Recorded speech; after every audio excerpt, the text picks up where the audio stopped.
Hi and welcome to the livestream symposium of the Captcha Design Festival 2020. We are students from the design faculty at the University of Applied Sciences in Mannheim, and this is already the 7th year in a row that this festival takes place. In the beginning, we never expected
Hi and welcome to the livestream symposium of the Captcha Design Festival 2020.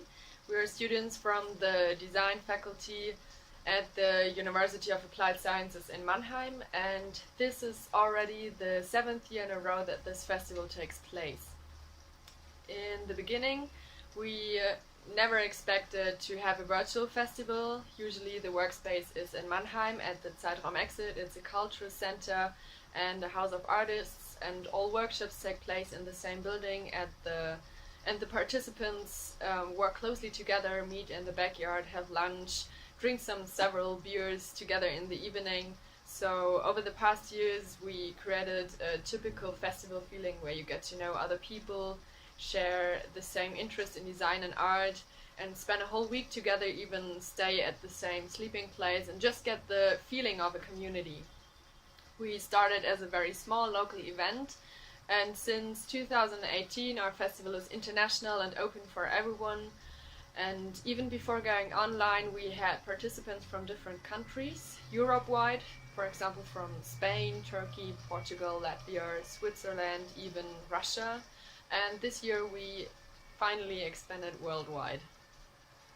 We already suspected that this pandemic would stay around for longer, so we even thought of skipping this year, as many other events did.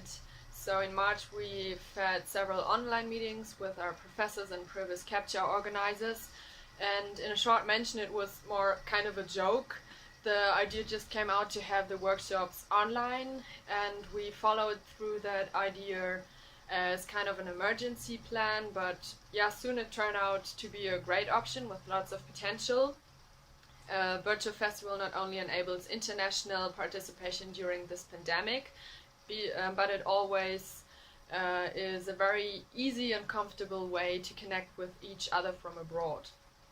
And it also gives us the opportunity to let the festival last longer, for example through an ongoing online exhibition and our symposium that stays on YouTube. So yeah, finally here we are, totally virtual, online, digital. At the beginning, 6 years ago, Captcha was the idea of some students of our faculty who wanted to start a project independently, arranged by themselves. The festival kept going every year with a new group of students, new visions and new ideas. But the main idea always stayed: to bring people together that are interested in design and art, and to create works that they can look back to proudly. Especially people who don't have a lot of experience get the chance to be part of a festival and an exhibition. This core idea of Captcha motivated us all to organize the festival and work hard despite of the circumstances that we are in. Usually there are about 10 team members working together, but this time we were only 4 members, and it was a complete new experience for us. We started our planning with Captcha as all previous teams did, with a recurring theme for the whole festival. The past themes have been liberation of font, contrast, nexus, dimension, and noise. This year we came up with a topic that summarized kind of what really affected us and so many people in the last few months: habitat. We thought about this term in a sociological context. In which habitats do we live in, and how do these overlap? We are used to open spaces in cities where we can move around freely, work in familiar surroundings, and interact with each other. But now these spaces have changed and we have to adapt. Months have passed since we first got struck by this sudden and dramatic change. But it isn't over yet. Like offices, universities, schools, cultural spaces, and many more institutions are still closed or restricted. So many of us are working or studying from home, thanks to online platforms. It is almost as if we have explored a new habitat for us, the virtual one. We are eager to find out where its boundaries are, and we are curious about how it's like to work on creative projects together virtually and what can come out of it. But we also wanted to let the topic be interpreted freely, not only by the participants but also by the workshop leaders and speakers. One might first associate habitat with wildlife and biological living spheres. Within our festival, we also provide the opportunity to talk about how it has a dramatic impact on nature if we interfere in those spheres. So, also within the workshop of Julia Sokolnicka, the term habitat can be interpreted as a personal space that comes out from a collection of your own experiences, memories, and perceptions. One might question if everything that we perceive around us is influenced by our individual memories, our personal archive.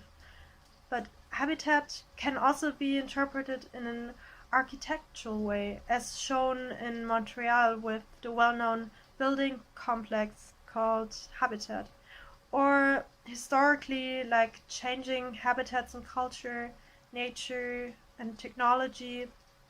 And the more we kind of talked about the topic and discussed interpretations, the more interesting questions arose around it. So we decided to stick with it. And we were very surprised on how diverse the outcome of the workshop proposal came. So we welcome you all from wherever you are to our festival. We start today with our symposium, where our workshop leaders will introduce themselves, their work and their amazing plans for the following workshops. Artist group Gruppe 5 with their workshop Creating Conflicting Spaces will be the first to introduce us to their visions of habitat. Julia Sokolnicka will follow. She's a photo and video artist, making it possible to dive into and visualize your individual memories in her workshop Personal Archive Narrative. Later on, we are already excited to get to know more about the workshop Infinite Paradise, Always, Forever and Ever by graphic designer and media artist Raffael Kormann. And Noland Chaliha, FaceFilter creator and machine learning developer, will stimulate our imagination with his workshop Nature Patterns in AR. We also invited some more guests from a broad spectrum of the design and art scene. There will be a thrilling talk from Pitch Studios from London. They are also giving online workshops, so we thought they could tell us more about their experience. And we already heard that the creative collective SIRENS from Mannheim prepared a little visual acoustic special for our symposium. And at last we will get an introduction from Startup Mannheim in the festival Uncover that will start soon after our own festival. Tomorrow, finally, our workshops begin. We hope that you all have a great start, have fun and get to know each other in a virtual space. After the 4 workshop days are done, all created works will be merged into one virtual exhibition that is developed in a workshop of Gruppe 5. It will be hosted on our website, so you can all see the results at the end of the festival. We didn't want to give up completely on any live events for our local friends here, so we also are hosting a live exhibition in the Art Association Mannheimer Kunstverein. The exhibition can be seen from September 8th till September 15th in Mannheim. Of course, all guests will wear masks and keep a safe distance. Besides the workshops, we invited everyone who was interested to participate in our open call to send us individual works that thematize the results will of course be part of the virtual and live exhibition. As already mentioned, we will start soon with a talk from Gruppe 5 at 10:30 a.m. Each talk will take about 30 minutes, and right after, every symposium speaker will answer your questions live. During the talks you can ask us your questions in the comments and on this YouTube channel below. In the comments, write us on Instagram or send us a voice memo on Instagram to @Captcha Mannheim. Yeah, and thanks for tuning in. Also enjoy the festival and the symposium. Goodbye.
Hi, Internet. We're back again. In 20 Minuten, 20 Sekunden. So you probably have seen Captcha introduction. If not, you can hopefully see it later. I'm going to present you Gruppe 5, our first symposium speakers who are also giving a workshop.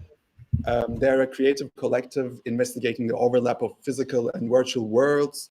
They are represented by Moritz Tonsch, Konrad Weise, Finn Steffens, and Agnette Morel. They share interest in contemporary technologies and media.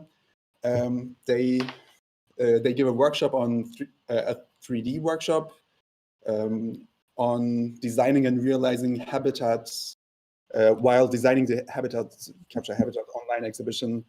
And the workshop is called Creating Conflicting Spaces. And now I will try to show their faces and their presentation.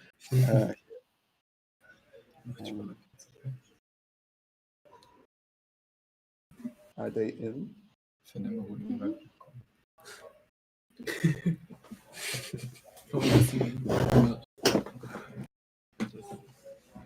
Jetzt findest du raus, was.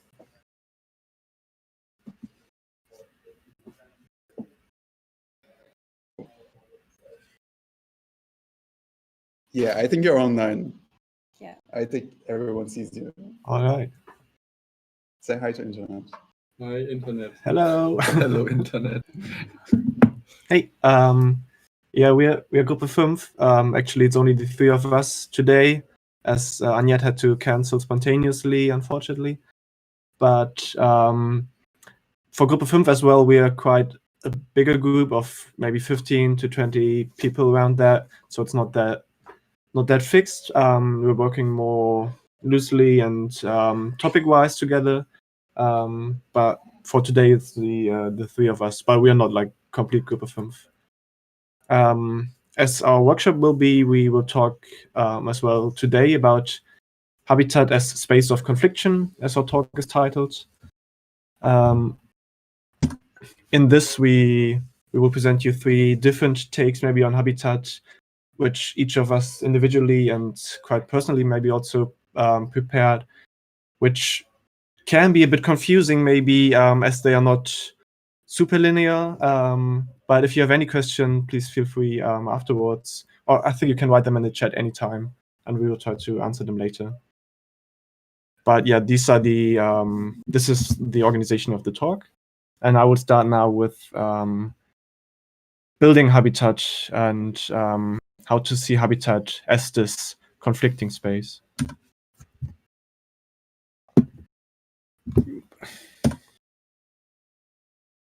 It seems conclusive to understand habitat as a highly related.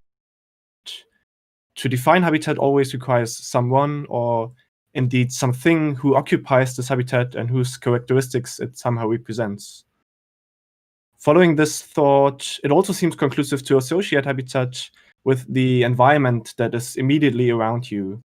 One could say habitat is what is commonly called the local. Now, to introduce the foundational topic of a workshop as this conflicting space, and to link it also with the overall theme of this year's Captcha Festival, I will outline an approach to habitat that detaches it from this line of thought, and I will try to provide an account of why it falls short to identify habitat as the unidirectional and homogeneous space that the concept of the local presents. Instead, I contend we are in need of a notion of habitat that departs from a much more heterogeneous conception of conflict and ambiguity. For this purpose, I will focus on the scale of habitat and will try to position it in between the notions of the local and the global.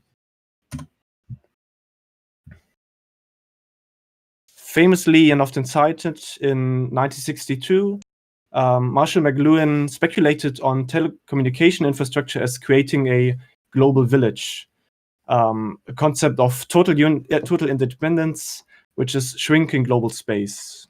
The notion seems to suggest a world of increasing interrelatedness and humanity moving closer together as globalization is turning a large and unwieldy planet into a small and familiar world. In the global village, the concept of the local gets elevated to the global scale, and the concept of the global is shrunk to the local scale. Today, McLuhan's statement seems ever more conclusive, maybe most of all in the face of the global pandemic, as alone today we are coming together from very different parts of the world, and we could maybe ask, is not the whole planet our shared habitat? Yet I think we have to argue against McLuhan's figure, not at last that this is very much figured by a colonialist history, as the urban researcher Ginger Noland showed in her essay, The Neocolonialism of the Global Village.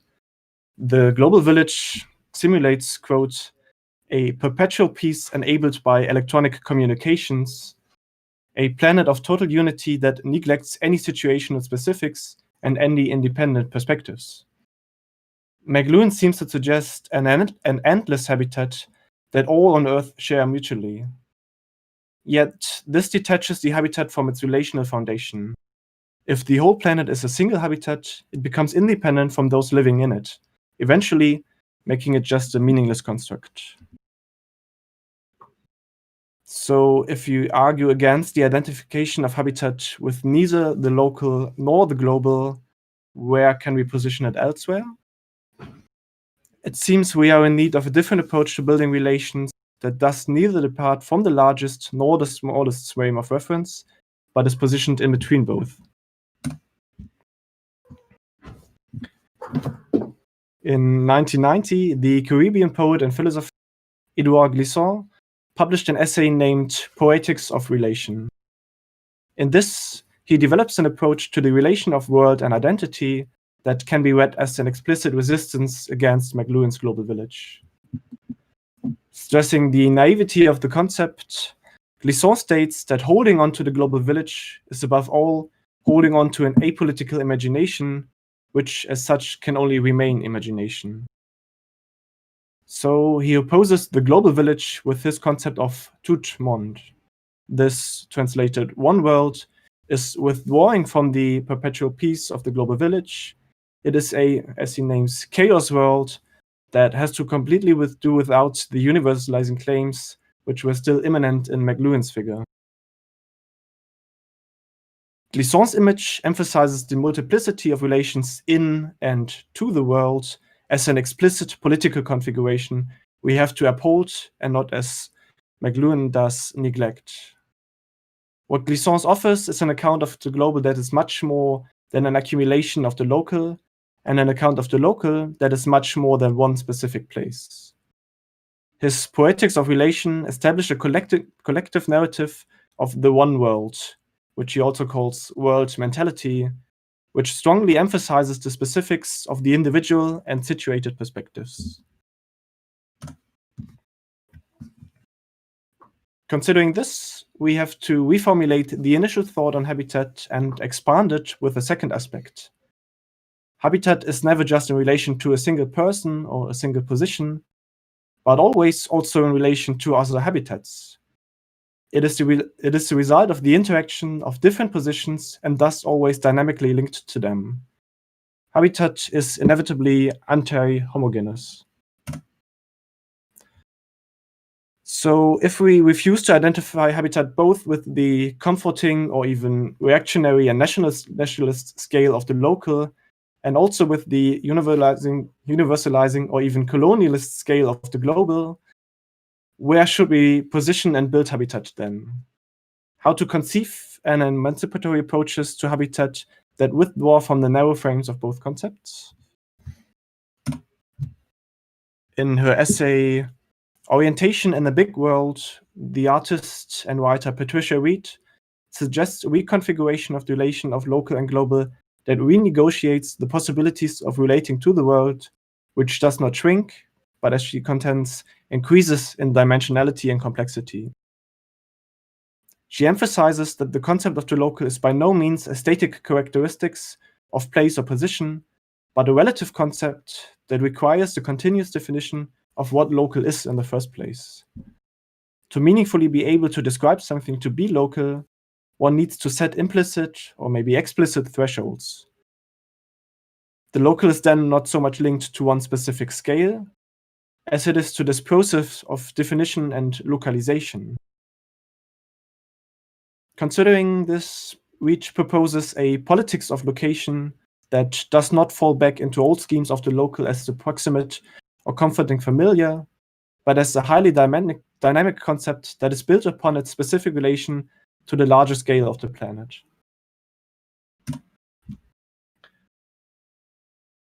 This is an image by her, or a diagram, which is very interesting. You can read her essay on eflux.com, and in this diagram she also explains. I only show the middle part of it, but here she shows again the different thresholds of location between the small world and the big world. So if we consider her notions, to build habitat is to explicitly and intentionally relate not to only what is familiar, but also to what is unfamiliar, to all other habitats. In times of planetary crisis, to build habitat is neither to focus only on one's own position, nor to neglect the variety of all individual and situated positions for one singular global narrative. This is the habitat conflict of scale, creating relation without universalization. In Read words, that reads, a big world perspective does not in any way disavow small world localization. It is a necessary point of position of departure, but it insists on the insufficiency of such positioning in isolation to address and be accountable to the planetary scales. Big world positioning demands a nested account of situatedness, where location is no longer figured as self-evidentially enclosed, despite its differential status, but was rather imagined as a synthesis between immediate, concrete surroundings and the dimensional vectors of relation that co-constitute it. All right, this was the first part on building habitat, and there will be quite a break now. We hope we can link all our individual talks, but again, if you have any questions, please write them in the chat.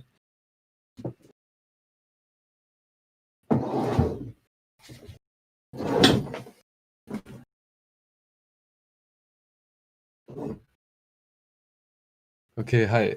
So I'm gonna touch on the living habitat, and I'm trying to build on what Finn just introduced. But yeah, like as Finn said, if you have any more questions, let us know.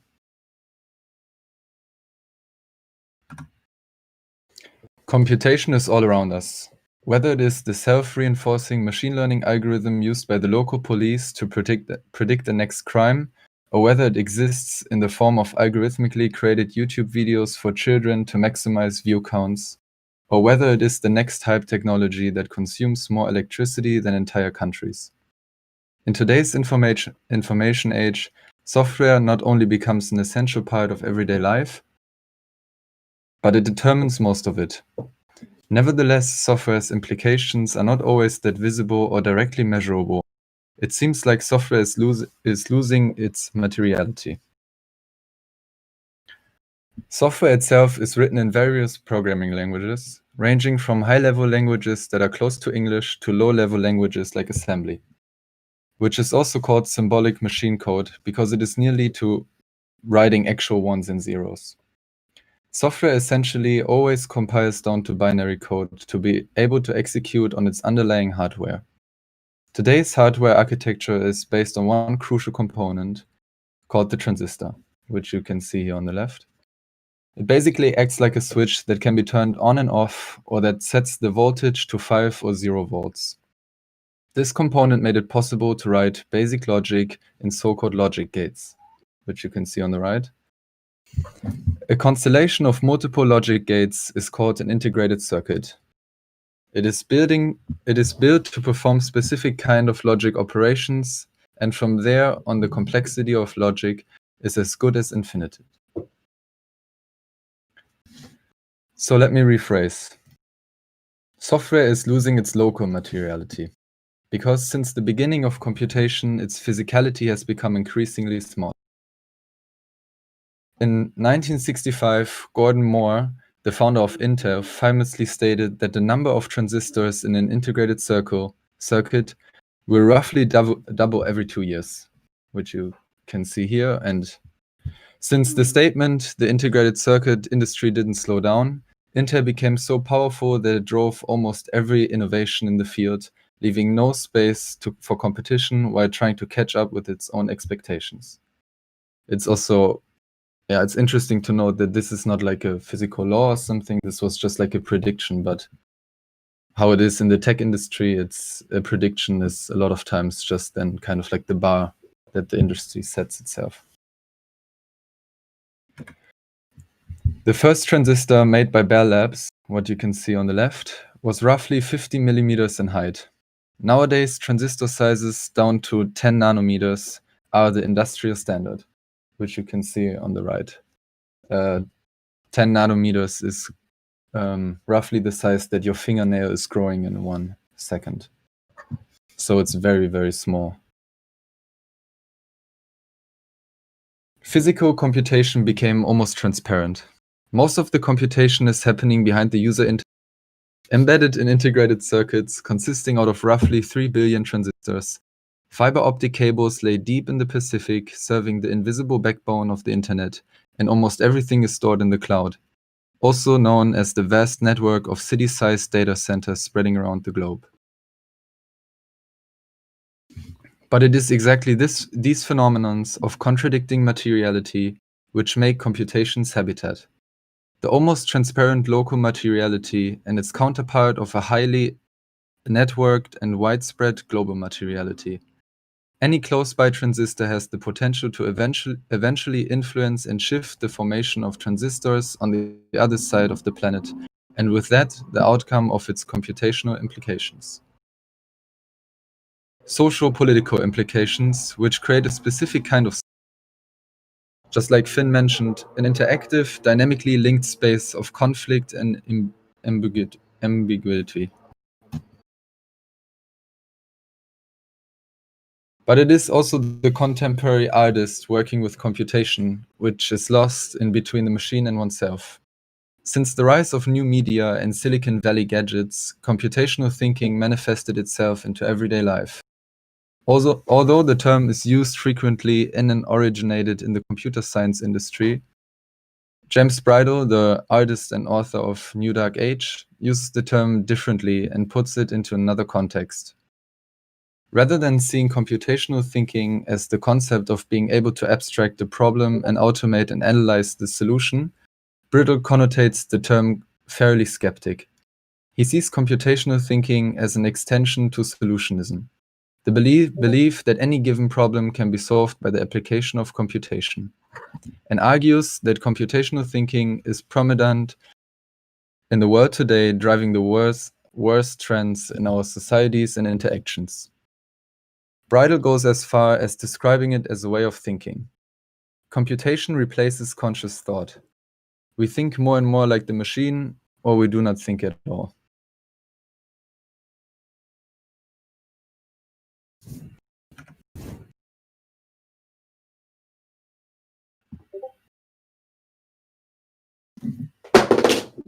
Not only do we see the world as a computational system, we actively constitute it as one.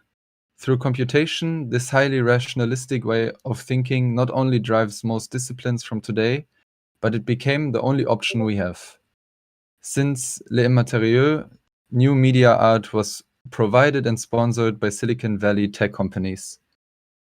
With new media art building on highly rational military structures to produce non-rational emotional works, it was never quite certain if the exhibitions were actually critical of the media or just sales demonstrations of new technologies.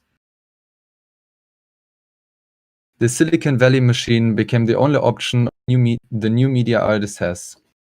But how can we act critical when our way of thinking is criticized?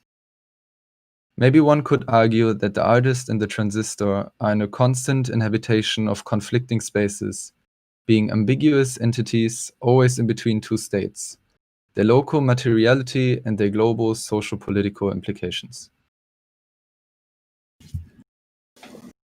Okay.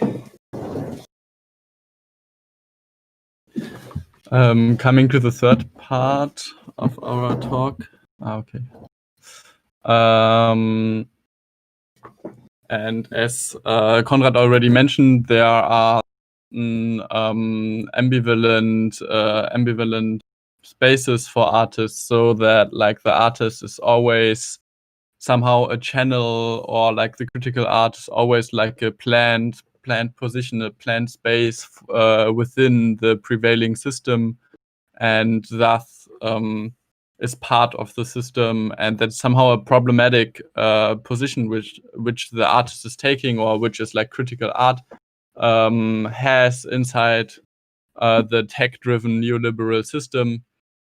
So I will now, in the following, I will look at two tendencies which deal with these ambivalent spaces and can be seen also representative for cultural production on the internet. And these two tendencies will be over-identification and memes and shitpost.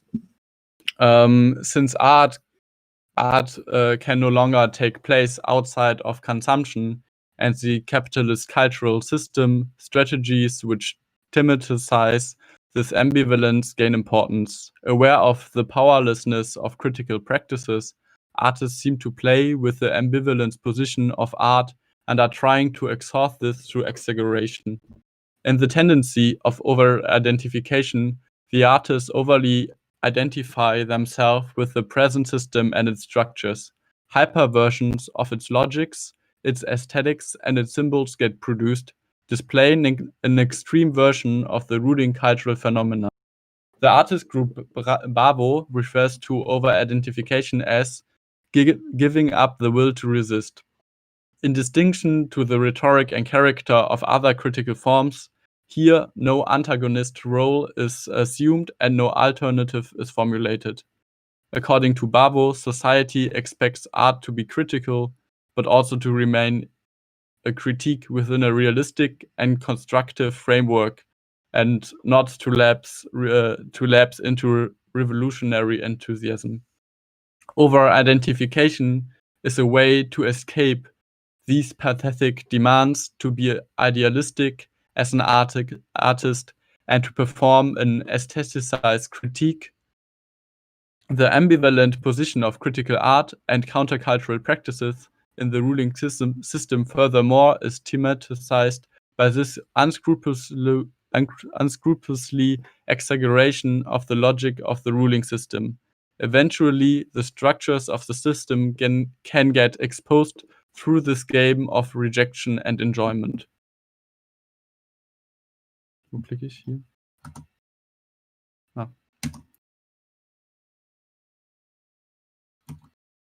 And there's like one artwork which is super interesting to watch or to have a look at. It's the artwork called Vote Auction by Übermorgen, and basically their claim is bringing democracy and capitalism closer together, and so they made a platform during like the 2000s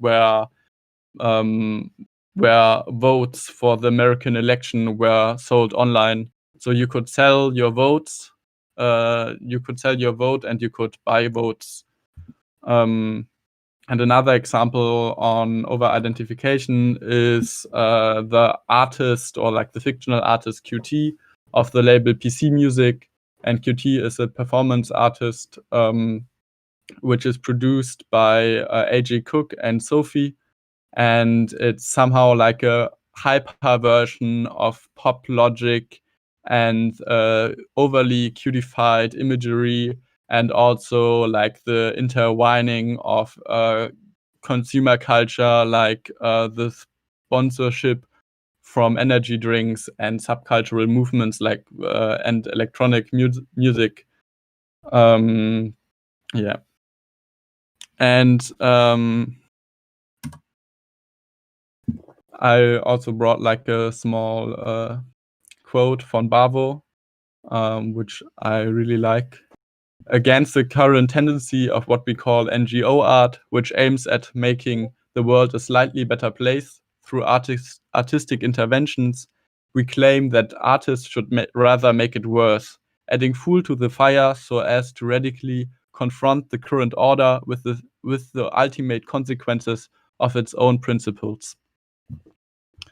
I further will go on posting, which can be seen also in the same realm of this. Memes are units of culture and behavior which survive and spread via imitation and adaptation. There are self-referential patterns basing their initial content on a commonly known but also at the same time to a certain extent weird cultural moment. This initial reference presupposes a certain cultural knowledge on the part of the observer. It forms the basis from which the meme in its self-referentiality is detaching itself over time, thus being open for any kind of meaning being formulated with the meme. The widespread meme of the character Boromir from J.J. Tolkien's and Peter Jackson's Lord of the Rings saying "one does not simply" can be followed by any kind of joke. Metahaven writes in regards to Susan Stewart, nonsense also involves the element of play. Boromir's "one does not simply" bounces off from a widely known and also slightly ridiculous phrase, and then goes on to take a completely different direction with it.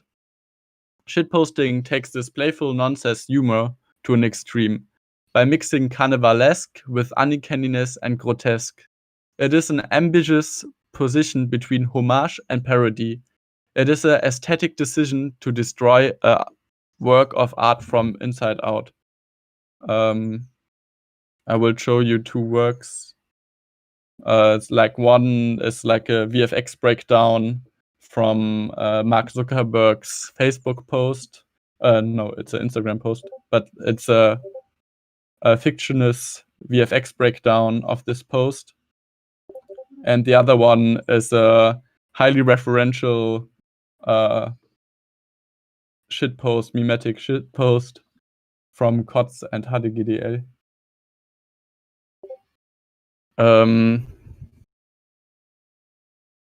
Carnival Laughter is the laughter of all the people. Second, it is universal in scope.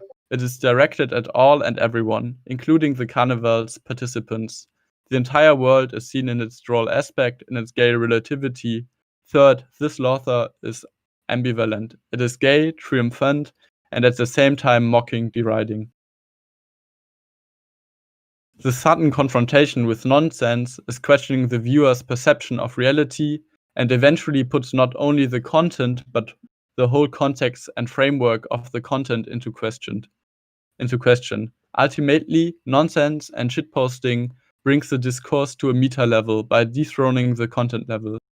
I hope like these two tendencies, which can be seen in the internet of today, somehow wrap up how artists can deal, or like how many artists deal with the ambivalence of like these spaces which we inhabit, which are somehow like spaces where on the one hand we produce culture, where we produce communities, but which are on the other hand exactly against these values which most of these communities have. Like they are like super toxic, bad for the mental health, bad for like they're super neoliberal spaces, but still everybody is like on like these social media platforms to be connected and to use these easy services and technologies out of comfort. I hope that we will be able in the workshop to somehow grasp some of the topics we were talking about, and that somehow we will manage to make, or that we somehow are managed to make ambivalent spaces, or that we are able to create new conflicts, and that we are at the same time able to deal with ambivalence and to find ways to hold on to ambivalence or like to deal with it, to not give up, even though there's like an ambivalence in the space. Yes. Please let us know if you have questions. I will check the YouTube, or we will check the YouTube chat. Yeah, hi. We're also back to help you with that. We're sorry about your presentation. Like, it had some glitch in it, and we thought it was design, but it looked quite cool. So Okay, nice. yeah, but that was a little glitchy. So we had one Even better. question. Yeah, that was, is the cat also part of Gruppe 5? Of course. They are the took it. main they are the main bosses of Gruppe 5. Oh, okay. The two cats. So Main they see that organizers. everything gets done. That's great. Yeah, the other question was, how would you organize the collective and the group, since you're so many people and all not at the same place? How do you probably wire the cat then? Like we required the cat because I don't know how the cat is organizing it, but we are organized through like Telegram chats Okay. and meeting online in Discord. But I think the most important thing is that we actually never meet all of us at the same time, and we do not so much work on projects with 20 people at the same time, but whether we split into smaller projects we want to do, like this workshop, for example, where we meet then in smaller teams. And yeah, so yeah, it's that makes sense. Yeah. So what are you working on right now? Also individual stuff, right? Do we have? Oh Like, no, actually, no, you like talk we- about Yeah, we have like a thing going on with like a music archive from Mainz, where we will probably make a project with. Maybe it's still in the beginning, so maybe it will be like a radio website, Okay. and that's a project we are working on at the moment. And I think like in the beginning of the summer we finished a website about like broadcasting news and like the was heißt über pollution. the over pollution of like broadcasting news now, like during this pandemic situation. Like it's called like yeah, we coined the term infodemic situation, where like so many news come to us every day that it's like overwhelming. And that was like a project which was going on, and we still have to do like some documentation of this. And then we have like some individual projects. I don't know, like, do you want to talk a bit about individual projects, or? I don't know if it's so interesting. Yeah. It's like individual stuff. It's maybe not like that interesting for Gruppe 5, but Okay.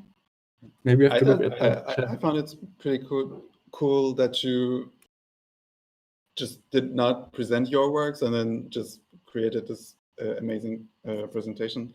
I think it was.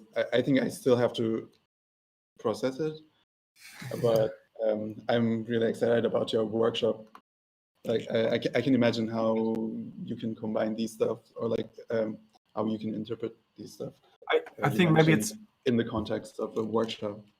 Maybe it's important to mention, but I think in contrast to our presentation now. So I think I couldn't hear you for a brief second. Can you repeat? Yeah, I think it's important to mention that our workshop is going to be very, very hands-on, and yeah, we're going to build a lot of stuff and experiment. Maybe it's important to mention after this kind of heavy presentation. Probably, but really cool. Does Agnette going to make? No, like Friday maybe. She's going to make it maybe on the end of. Okay. But like she's super stressed out with like work, commercial work, and so she won't make it for like the first days. Maybe she will make it in the evenings also, but like she can't be physically around. But yeah, maybe she will join in the evenings for some calls. Okay, cool. Okay. Thank you very much, guys. We'll continue at 11:30 with Julia. And yeah, now we have a short break of 15 minutes. Thank you. Thanks. Thank Bye. you. Ciao. Ciao. Tschüss. Tschüss.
welcome to our second symposium talk. Our second speaker is going to be Julia Sokolnicka. She describes herself as a wandering filmmaker, and she's based currently in Amsterdam. She does experimental documentary work with artistic research progress, and she's going to do a workshop for Captcha 2020. There's no sound. Sorry, Julia, there's no sound. That's fine.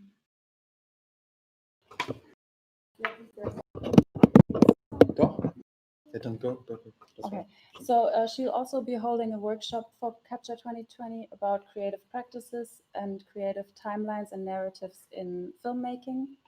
Her workshop will be called Personal Archive Narrative, and she will start her talk now. Am I on? Yeah, you're on, Julia. Thank you. Hello, everyone. Thanks for tuning in. I know I feel a little bit like a YouTuber, or I don't know, it's just maybe a little bit of a different situation to talk to myself. I wanted to show some videos, but this didn't really work, so I will be just talking. Maybe I should tell a little bit about myself. Can you hear me well? Is it like, oh, I guess you will tell me if not. Okay. I am from Warsaw. I started off as a journalist and cultural activist in like mid-2000s in Warsaw when I was studying philosophy. And I would say that there's like this identity of artists that are currently trending as of like dedicating oneself to praxis or like practice. And I think that I'm basically this kind of an artist who's very much practice based. I do documentary. It's quite difficult to. I think that the nice thing about documentary is that it's a very it's a very capable discipline, and also like quite interdisciplinary from the very definition of it, but also observation based. But then I ended up identifying more as a visual artist than a filmmaker. And I think it's an interesting time we live in when disciplines and genres really mix up somewhere on the verge of virtual and real. I am now mostly thinking of my work as a research-based practice. So when I do work, I most of all focus on a thesis, or I mean, I wouldn't say a thesis because with like the academic tradition, there's like a hypothesis, and then your thesis is a logical development of the hypothesis. And with research, with artistic research, the process is much more dedicated to practical knowledge gathering. But what is quite exciting for me is like how the process itself and the time dedicated to the work you do during the art project actually is the work. So I think we entered the time in which the labor and the time put into an assignment is recognized as the work itself, and also the ethics of the work and the community that you work in becomes essential for the artist identity, rather than this old school stardom, star artist, big name specialist. I think I hope that I'm the kind of an artist who always works within the context. And recently I started, I moved to Amsterdam in 2014. 2014. And then I started working as a researcher within my artistic practice, which is filmmaking. And then very quickly, because I was at the Film Academy, I realized that film industry really forces people or makers, artists, to subject themselves more to the modes of production and production itself, rather than to thesis or idea of a research or knowledge that they want to gather or express. And then I did find like-minded people in Amsterdam, just a very specific situation, a really expensive European city.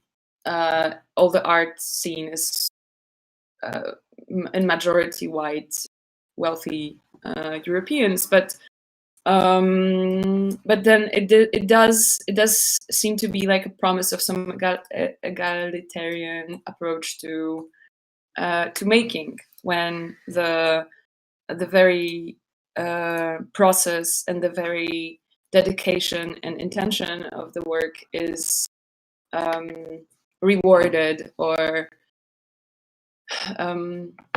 in the center. So not the artist is in the center, but the work is in the center. And I've seen some critique in art magazines and then kind of more critical approach to the art scene itself recently started.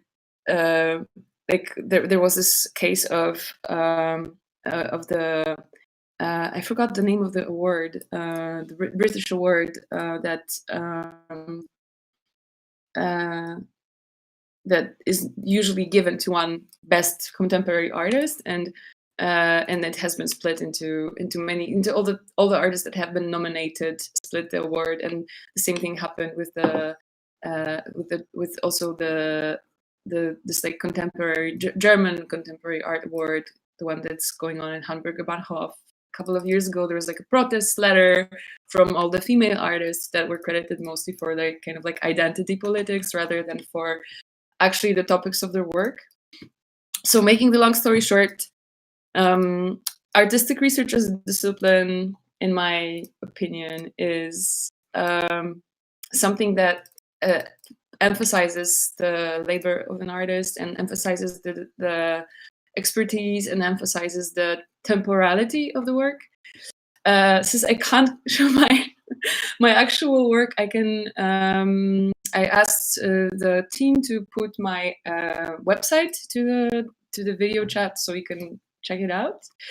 But what is increasingly interesting for me, and also excites me to be a part of the design festival, is that I receive the traditional filmmaking tools as, of course, it's a very competent discipline with a lot of intersections of sound and image and abstract. You can convey different ways of showing image and sound into the filmmaking. Of course, many of my colleagues who are doing artistic research, or they're doing art film, or they're artists who express themselves with film. You can work with audience activation. You can work with spatial installation. You can work with VR. There's a lot of canvases to which you can convey or adjust your work. What I'm interested in is the online environment. The film I wanted to show you that I did in 2016 in New York City, I was following, it's called Digital Nomads, and I was following a group of urban activists living in a completely crazy environment of Brooklyn in mid 2000s to 2005, from 2005 to 2015, when I was shooting there was this underground revolution of electronic music getting back into not mainstream culture. Actually, it was quite underground compared to what was happening in Europe at the time. And since there is no public funding for arts in the United States, really, then everything that was happening around a nightlife was the work of activists, and it was very much DIY, but at the same time, super professional, because in such a large city, there was a huge necessity of having a cultural space in which, a real space in which people could meet working. There's 2 jobs to pay their rent. They were like in this like really violently gentrifying landscape of Brooklyn. They were finding safe spaces for expression, but for music making, and this was like a very big topic. And to me, like knowing, coming from film school and coming from an academic background a little bit, I knew that I have to systematize it.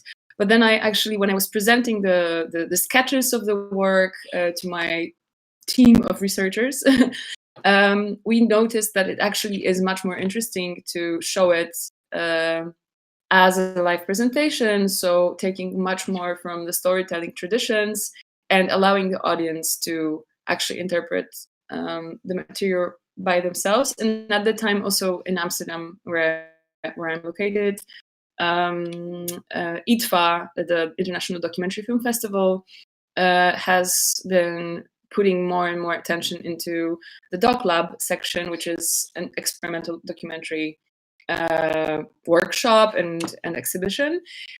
So I could see more examples of online environments that are dedicated to documentary narratives. But I still had a feeling that the problematics of the film is that it comes from in this like very straightforward composition, which you're being taught when you go to film school. You're being taught by the industry, by the production scheme, that there has to be a certain rhythm into it, a certain length. Even you can't, like, there are films that aren't meeting the format are just not being programmed into festivals for many various reasons, but a lot of interesting work has to be kind of fit into this format, which doesn't necessarily serve the work. So what I came up with Digital Nomads was this open archive in which I just decided to collect the material that is in any way connected to the topic and to the activity, to like the people who are really fighting for something and who are connecting through the music, but also through a certain set of ethics and this kind of anti-gentrification activism.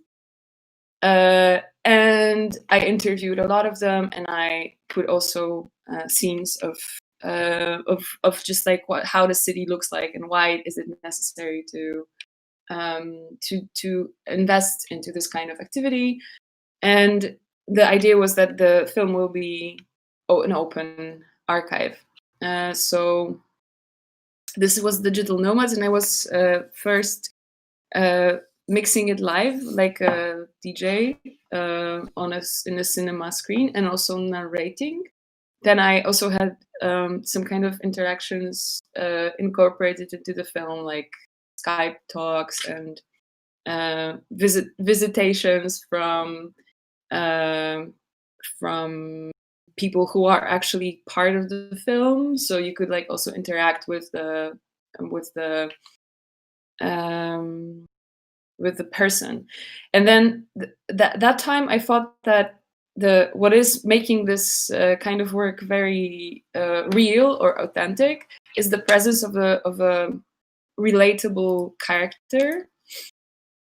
But then I actually noticed that it's not that easy to activate the audience, and then together with the researchers group, the researchers office that I'm working with in Amsterdam is like a group of artists who are also trying to do this kind of not interactive, because that's like a charged word, but like open form filmmaking or art making, music making. We just like noticed that more and more often artists are showing to artists, and that the idea of audience is a little bit overrated, maybe, or maybe not overrated, but it became also like a technical term for marketing. And there are very interesting projects happening right now about what is an audience. There's like for example, in Amsterdam, there's a scholar that started a project called visiting oh man, I forgot. I will put it on YouTube chat later. But there's like an idea of visitor visiting a museum who is actually a clientele. So when you get funding for a museum and you want to fund your art entrepreneurship, you have to create a plan in which audience and spectatorship is this kind of like only down to earth number that you kind of like, you put the budget and you put like how much money is there in the budget for one visitor. And also very often with the activation and then intersectionality numbers that are put through. For example, if you have a Trop, there's a Tropen museum in Amsterdam, which is like a museum of basically like colonial stolen goods. And the Tropen museum had this intersectionality goal of like attracting this and this number of women in headscarves. And this was just like, and then the museum workers were having a problem on how to do this. How do you attract someone to like go into this like severely wrong institution without changing the institution? So the idea of the visitor being this kind of like a chase of the funding, of like how the industry works, is something that is like very, I'm not, it's not disgusting, but it's kind of like not the way it should be maybe, but at the end it's also the only way how you can make institutions and art events accountable for what they're actually presenting. So like my starting point and my group starting point is more that someone would watch an artwork because they're interested in a topic or in an artist, and the entire institutional framing kind of takes away the exhibition space. But at the same time, what if we just don't care about it and just like create artworks that are purely narratives and allow others to network it? The reason why I'm talking, it's a little abstract what I'm saying, but the reason why I'm talking about art in such way is that I'm now increasingly interested in well, networks, obviously, and then I'm also super happy also to be with Gruppe 5 together, because they also have this like very nerdy interest in data and connection. My work comes from philosophy and cultural anthropology and sociology, and I'm interested in topics such as gentrification, confrontation in public space. This is what I'm working on right now. So how people relate to each other in the public space, how are social interactions designed, and who decides of the design. It's like very kind of like Foucaultian, well, a little bit, I don't know, and maybe a little bit utopian as well, thinking about the society that is able to communicate. But thinking about artists and artworks and the modes of expression, especially in the context of this online environment that we're in now, is quite important to me. And what I wanted to say is that, well, I can't really relate to works, but what I can relate to is this attempt on creating and like a question of like what is a narrative, and attempt on creating personal relevant narratives that aren't serving the industry of art, or aren't serving really, I'm sorry? Yeah, clients, yeah. But they're more like personal and dedicated to connection and finding good, sufficient and ecological and sustainable modes of intersectional connection. Is something that I'm just interested in, and I'm really curious to see how designers and how people who work with data look at well, film, I guess, as the most progressive, in my opinion, art form, in which you can like really quickly tune into a personal perspective, I suppose. And then what I wanted to do is that I wanted to like advertise something which I was because I think my time is almost over. I wanted to advertise this like science that I recently became a member of a International Sociological Association. And I'm in a research group called Socio-Cybernetics, and it's like an academic, really, International Sociological Association is like an academic institution with scholars, professors, and doctors from all around the world. It's like really everywhere, in every university, everywhere. But the social cybernetics group is very open to research in the sense of observation, I think much more than readings. And they have a very interesting approach to text and knowledge. I think what they are trying to do kind of expresses what I'm doing as an artist, and definitely they understand different methodologies as informative for connection and social connection. There's so many scholars I could cite, I could like talk about, but then I think the best thing would be I can just like read out the Wikipedia of like what socio-cybernetics is. So socio-cybernetics is an independent chapter of science and sociology based upon a general systems theory and cybernetics. It has a basic basis in organization development, consultancy practice in the theories of communication, theories of psychotherapies, and computer sciences. So the International Sociological Association has a special research committee in the area, which I'm a part of, RC51, which publishes the Journal of Social Cybernetics. They're like two basic fathers of the socio-cybernetics, but I'm not going to go into this. You can like still relate to that. But then the idea of to study society as a system can be traced back to the origins of sociology. But I think also philosophy, like I had a moment when I was reading so much Foucault that I kind of like started seeing everything as a system.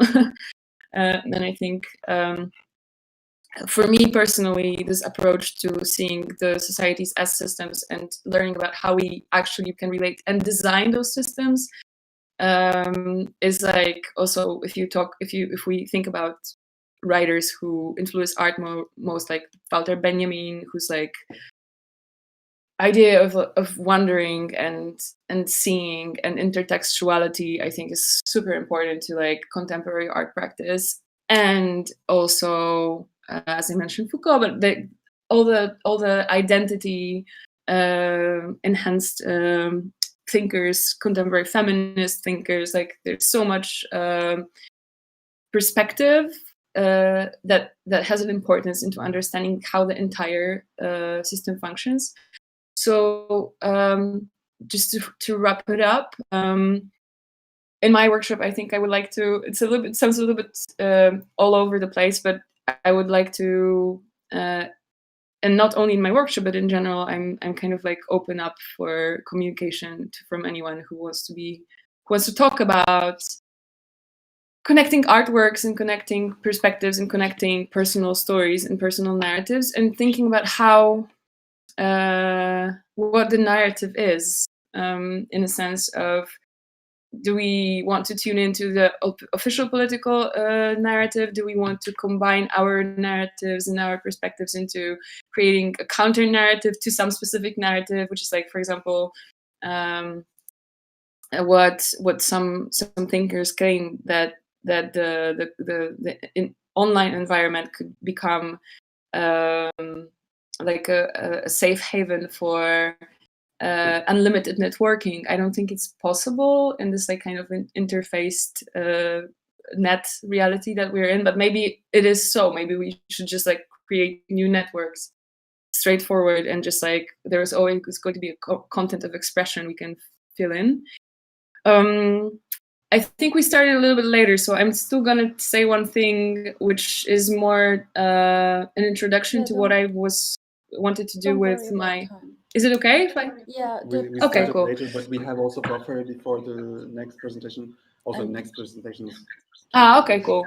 So, because I'm gonna have this workshop starting tomorrow, and what we will be working with is timelines, and an idea of time, really, and in the perspective of a narrative, or like some kind of an official way of interpreting reality as a system. A timeline is somehow an interesting tool, because then you kind of have, or even if you're sketching, like let's say that there are different layers of building up an image, and as we speak now, it kind of happens more vertically, and then like if we take a metaphor of an online environment, there's like many different directions in which you can go into. The film, though, is still a little bit 2D. Like it's just like sound and image, and goes from the beginning until the end. You can't really see it from the screen in different dimensions. I have been trying to do it with like putting multiple screens, and not only me, like everyone at some point started putting multiple screens on one screen. Which is crazy and great, and then it's super interesting what to do with the sound, and like how sensorically it activates different attention centers and things like this. But the idea of time, and the idea of putting and dedicating time into a certain activity, or even the idea of tuning into different times in one's lifetime or in an assignment timeline, is something that I'm super interested in. And I think with filmmaking as art, montage, and the idea of juxtaposing different images, and the idea of putting things together to create new meanings, was always the core of like film, like thinking through film. But I think also editing as thinking is like something that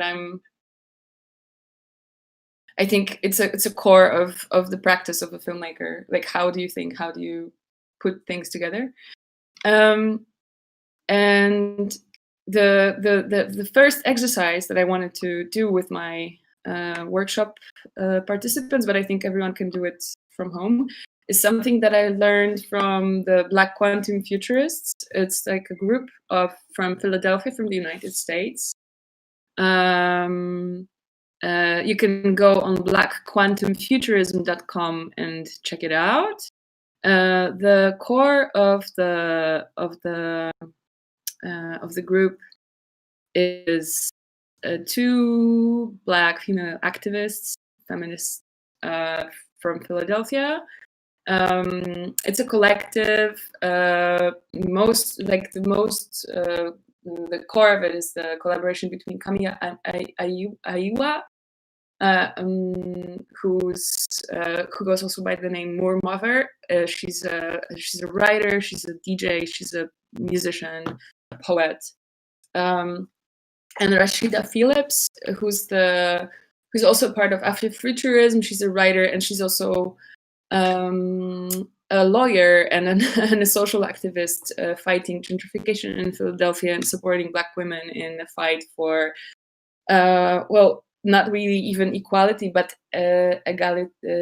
equity, because the entire system and the architecture of the city is invented to, not invented to oppress, but it just is invented so that it oppresses Black women.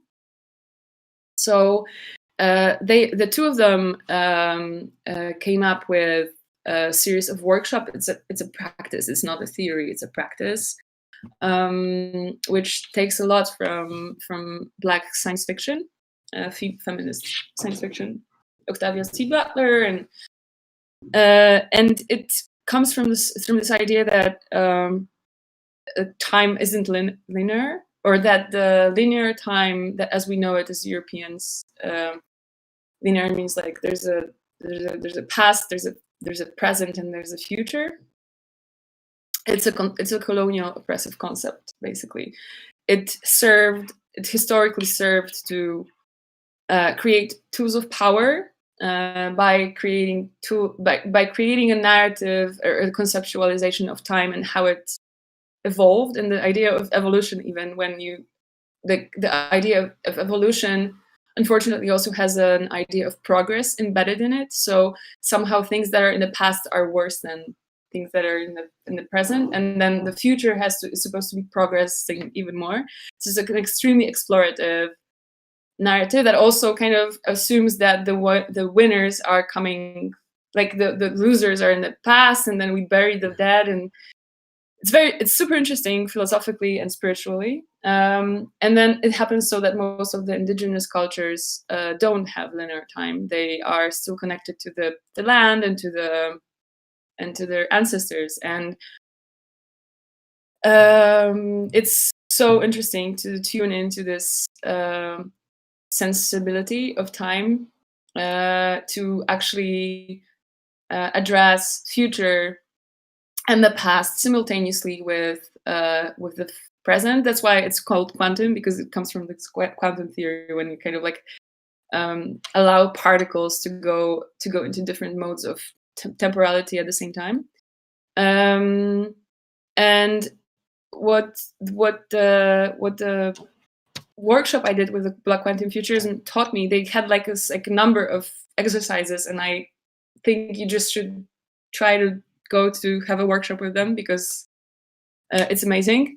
But there was one really cool tool that they taught me, and we just tried to do those simple exercises of imagining futures, but assuming that they aren't something that comes after, but they are something that actually happens now. But then at the same time not learning, and this is an extremely difficult thing, to like not learn from the failures, or not learn from the irrational, not learn from like imagining the world without fascism has to be somehow free from the idea of what fascism can do, or like has to be free from the subjecting yourself to the violence of the occurrence. So the exercises that we can do, like as if you are a participant of the workshop, is to imagine a moment in your life or past that you remember sensorically. You don't remember it as a like, oh, I went to church to have a first communion and that was my introduction to spirituality or something, but something that, I mean, it's a super personal thing, and you can also write it down on a paper. Like it could be several different occurrences that are connected to your senses, to your sense of smell. For example, a smell that is a very distinct smell for you that you remember. For me, it's a smell of the forest mushrooms, for example, that I just like, it brings me to this certain idea of childhood, but also to the forest. It connects me to my ancestors. It connects me to my grandparents, to the summer in the woods. And each time I smell this smell, I feel like this. But they're like also feelings. Some people are much more touch oriented. So it's a good exercise to find those vehicles, the kind of time capsules, or like, I don't know, spaceships that you can use for yourself. And then after you do that, but like give it a time, and then it's maybe good to also talk about it to other people. And then if you do have those vehicles, then try to imagine your perfect future, or like your imagined future, utopian future, as if I said like the world without police brutality, or the world with like equal wages. Like what I like to imagine recently is the world with universal basic income, when everyone can just have the certain space to not only focus on feeding and sheltering themselves, but also like to actually make something. There's still time to do something that is actually sustainable. so like how would this world look like, but then try to imagine it through those vehicles. So like address specific, if you have one it's still fine, but like try to imagine it through your senses and see where that takes you, and if that is something that you need to do, write a story about it or try to draw it. That's my exercise. And I think that's kind of the moment maybe for the questions. Yeah, great. Thanks for this introduction, for the presentation. It's, sadly, we had the problems with the screen sharing, etc. Actually, we can all, I'm hearing myself, it's very distracting. You're not hearing me No. twice, okay. Okay, thank you again for the presentation.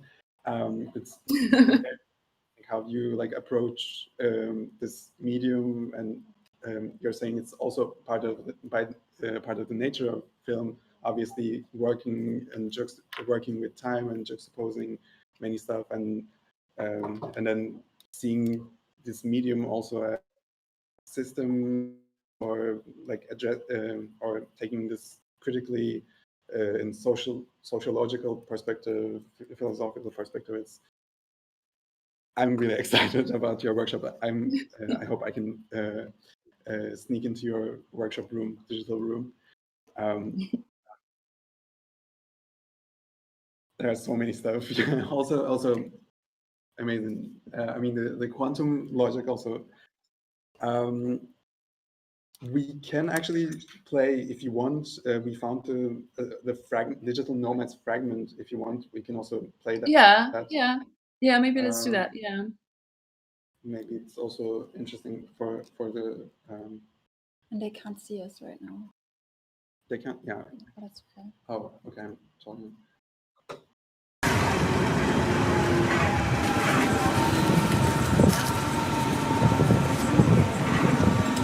When I was a junior, I went abroad to a semester and went to Paris. As soon as I got to Paris, I discovered that the electronic music culture in Europe was completely different than it is in the United States, and how actually electronic music is celebrated. I don't know, I guess maybe living in Berlin, I'm in sort of a little bit of a bubble, but I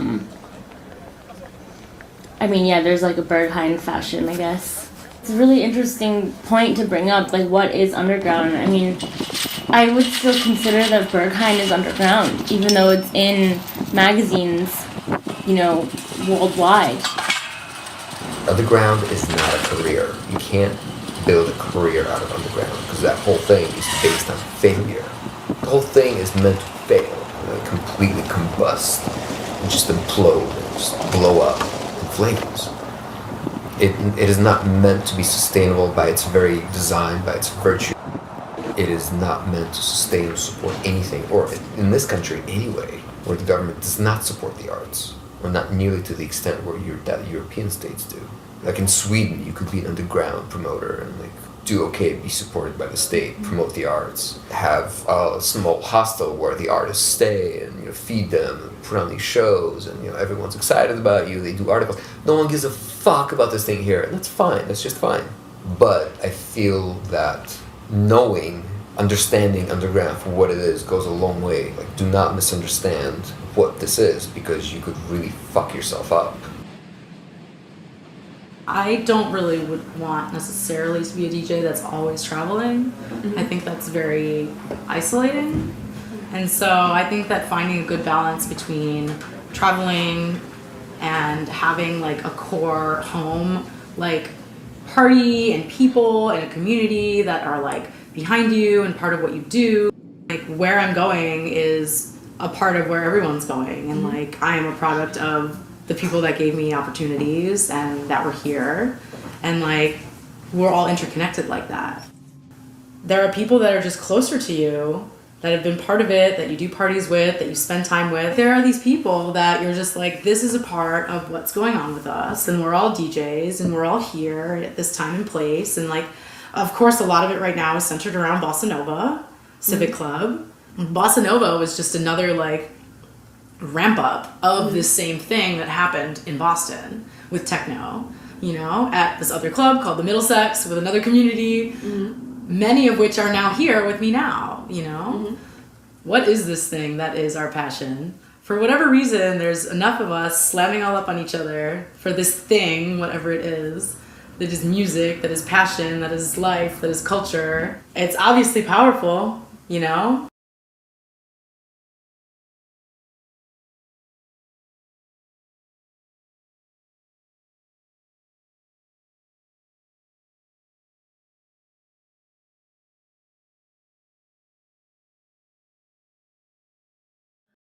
Okay, we're back. I mean, Okay. you're back on screen. Okay, Okay. you're expecting that. Sorry.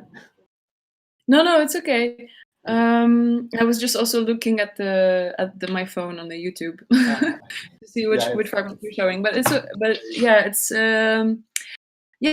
like an old film actually. Now everything has changed with this community as well. The DJ who's speaking at last, Ariana, she's now a famous DJ Volvox, and Disc Woman, who are in the video as well, like popped up immediately afterwards. So it was no longer possible to like really schedule anything with them. But still, like it's also in my like I kind of like still use it as a metaphor of like what an archive could be. That it doesn't necessarily have to have an ending. In my case, like it was interesting for me at that time to like see the certain footage, like that not to have, because when you're usually encountering editing work, it's like you have the footage and then you have the certain script and then you're trying to make the footage work emotionally and like interactively so that it matches the storyline and it's clear what's happening, but at the same time there's like a certain artistic value to it. And I think with the experimental movie making, it allows you to tune into like even a completely nerdy sense of designed it could only be about the way how you're composing your frames, or it could only be about the sense of sound making, or it could be a portrait of you can watch a person's face for 50 minutes, and if it's well done, it's so great, right? So to me, it was a little bit of an experiment in how to contain a lot of personal struggles and like portraits really of people that I just met, but also to navigate it the way that it's not serious about urban activists or something, but to just like kind of allow people to tune into this archive. And that's why I was presenting it by myself. But I think what is now something that I'm doing more and more is that I'm looking into archives, also trying to maybe captivate a fragment of what I'm doing. And I'm also kind of compulsively filming things, but I think we all produce so much footage, and not only in the sense of like photos or films or sounds, but if you think about how much time you're spending every day at your computer doing Photoshop, or even scrolling through social media or tweeting, or there's always a trace of the activity. Yeah. And I think this also is like if you I'm sorry? I mean, even just random clicking, you create some log. Yeah. And it's like you create the log, but also you create data, which is like physically not really belonging to you. But then you can like reclaim the data and look at it, and then. But of course, if you do that and you think about how much time you like produce the footage, then you end up with having this impossible archive. Then you can spend the rest of your life, like in the Borges story, you spend the rest of your life like as an archaeologist of your own text, and then. But I think it's possible to create interfaces or in like some sort of like tools to navigate this. But of course, everyone has a different purpose in that. And then I think there is a space for, in the way that how we are choosing the material and the way how we are relating to the material and what we can deduct from the material is such a personal thing. And I feel intuitively it is a great tool for finding one's artistic identity. And I think that this is what we will be focusing on in the workshop. So like everyone will be allowed to, or at least I hope that we will find a way to be able to navigate some more personal modes of relating to reality, and just like find an archive and then just look at it all and try to create a narrative inside of what was just like put out there. It's almost like if you know, there are those archaeologists of garbage. There's like a specific, it's a very specific discipline inside of archaeology. When you're like people who look into garbage, they like discover old dumpsters, like 17th century dumpsters, and just like find so many details about people's lives out of like what they disposed of. It's one of the ways to like see what's left when you're taking out the important parts. But of course, like that's another story. That's another talk about archive and archiving and what is an archive. But yeah, maybe some questions about your workshop. I'm not sure. Do you have some questions No, not that are really. not answered, or No, you pretty much answered everything we had. Like maybe what is your biggest benefit you see from networking, but I think you already answered that. I'm benefit from networking. Yeah, where you see the biggest benefit from networking, because you said it's very important to you and your work. Yeah, I mean, networking is also like a tricky word because it's kind of like a marketing word when you're like being valued through the network you have. And that's actually something that I want to I don't know what to think about it still. It's something that I'm kind of trapped in because I am moving around a lot. So then I kind of trace back my own moves through the people that I like visiting my friends, who are like I have close friends in different cities, and it kind of feels like you're still connected, but then it's so easy to disconnect. And then there's always this warning if you're like fail to still keep connected. So to me, it's just like very personal. Actually, networking is like I mean, there are tools that are helping, like 2,000 friends on Facebook. Like it's a tool, but yeah, to me, network is really the very organic habitat, or like a home in which you can feel safe and healthy. But in that like kind of larger activist sense, network is, well, there's this writer Gert Lovink who's writing a lot about digital activism and potentials of network as of like an activist or artistic tool. Maybe that's. And what's their name again? Gert Lovink with G at the beginning. It's the Dutch G. Awesome. Gert Lovink with K at the end. Yeah. Okay, very cool. Thank you very much, Julia. And unfortunately, the next speaker, Pitch Studios, won't make it, and they canceled on us. But we're just gonna do a break now, and we'll be back at 2 with Raffael Kormann. Cool. Yeah, I have him right here, actually. Very cool. Okay. Say hi to him. Yeah. Okay. Thank you very much. And see you later. Ciao. Bye. Bye.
Okay, sind wir online? Yeah. Okay, so welcome back. Our next speaker is going to be Raffael Kormann. He is a graphic designer and a media artist who's based in Stuttgart. He has an experimental approach to all kinds of visual communication, and he will also be hosting a workshop for Captcha about image making and experimental research of a digital utopia. And his workshop will be called Infinite Paradise, Always, Forever and Ever. Hello. Okay, so I'm going to share my screen now.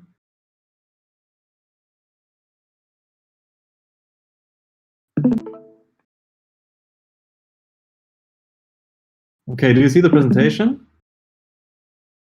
Yes. Wait, no. I see it. In a bit.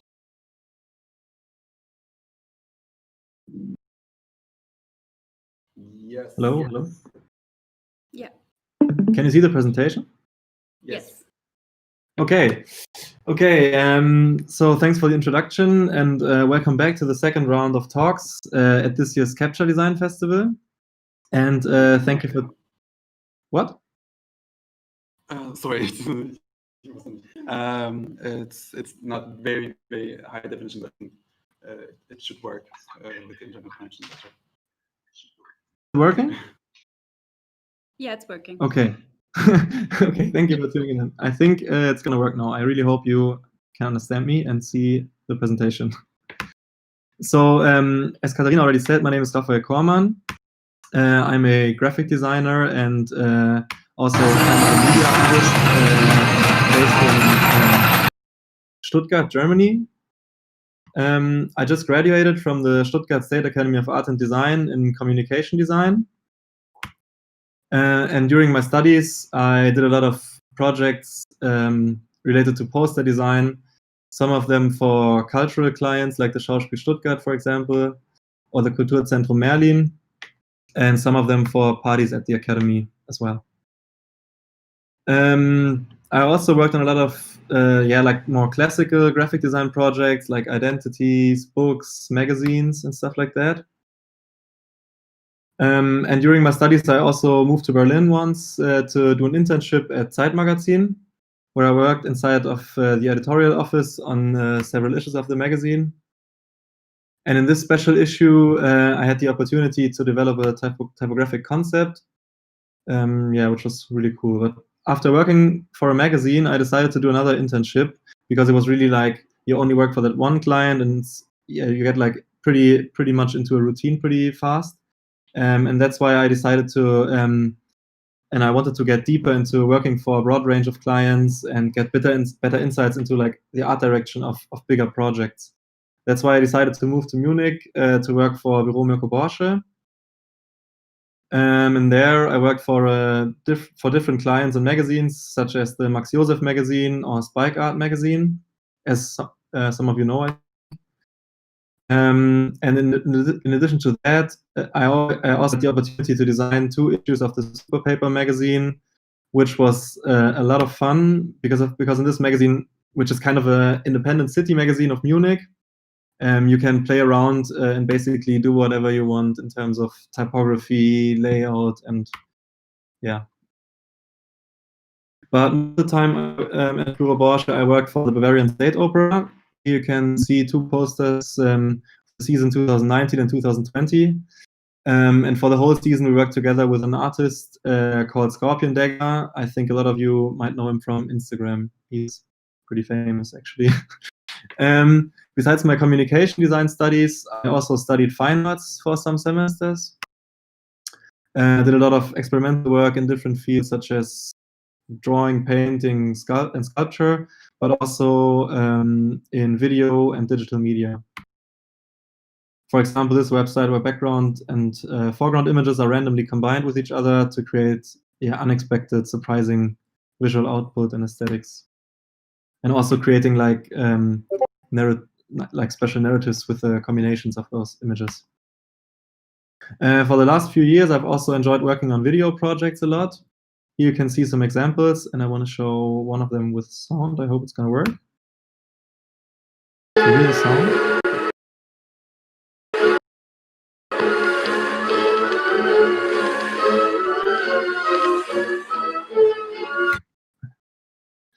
About 2 years ago, I had the chance to show some of the work in an exhibition called Baustelle 11 at Kunsthalle Konstanz. I think one really important aspect of my work, which kind of is getting obvious now, I think, is that I'm really curious about experimenting and creating new aesthetics and getting new visual experience. And this is why working in sketchbooks is really a crucial part of every project I work on. And it doesn't really matter if it's what kind of project it is. I mean, it can also be a poster or a video project, so it doesn't really matter. And I really believe sketchbooks have a huge potential because they kind of provide you a space for me, they kind of provide a space of fearless visual and also intellectual, like thought-based experimentation. And they are a space for open-ended research processes in which what is read, seen, and thought can be visualized and processed. I also think sketchbooks kind of can kind of liberate your thoughts, which can lead to new ideas and new visual languages as well.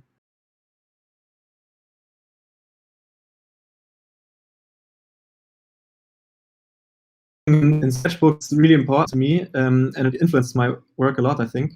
I decided to focus on that potential while working on my diploma project. I started by working in a digital sketchbook in addition to my regular sketchbooks. There I just took notes, collected research material, and created collages and kind of associative image and text combinations. In the beginning, I tried to find and define the topic by working in the sketchbook and doing research.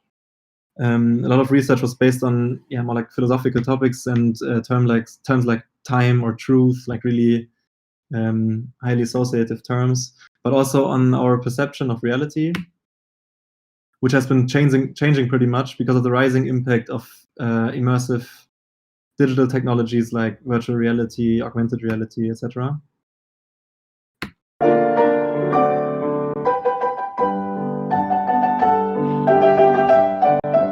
As you can see in this video. The film The Arrival of a Train at La Ciotat, directed by the Lumiere brothers, that can be seen on the right of this video, is considered as the first movie that has ever been shown in front of an audience. According to this myth, the people were so overwhelmed by the visual impressions, they thought the train was going to drive right into them. They panicked, screamed, and bolted for the back of the theater. Thinking of current inventions, we are at a similar point in time today.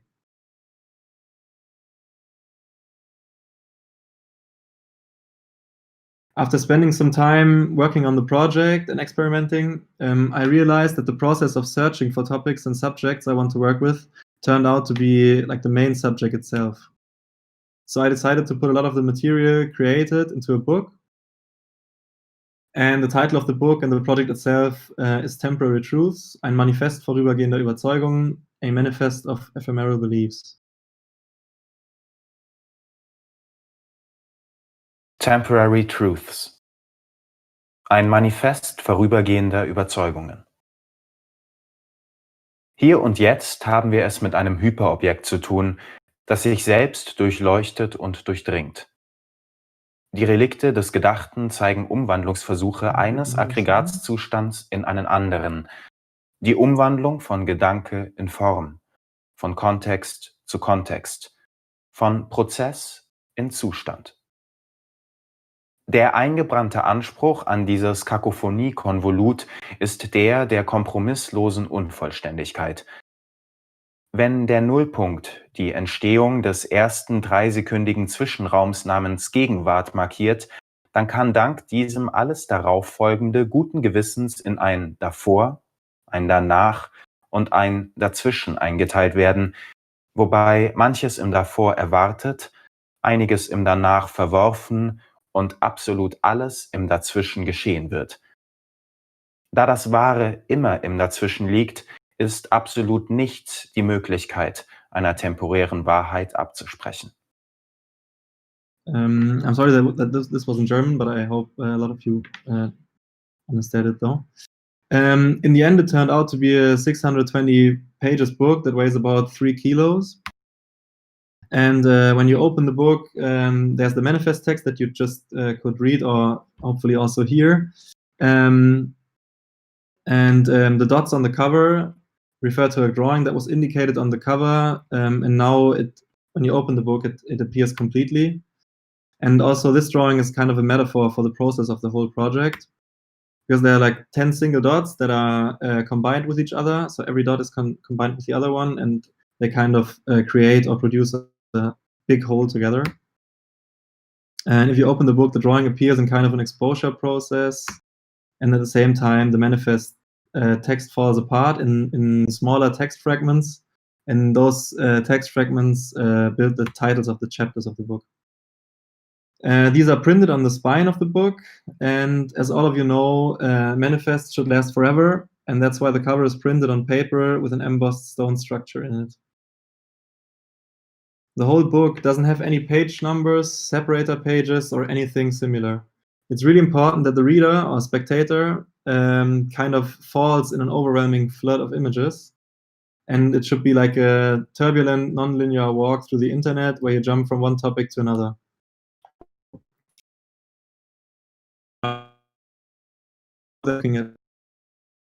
And at various points, I try to deepen the research material and kind of develop projects out of the material. This, for example, turned out to be a video called Post-Human Sisyphus.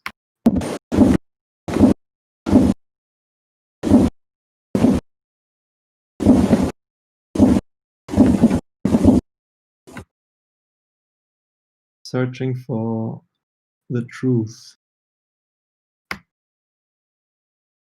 And I also turned a video work out of it.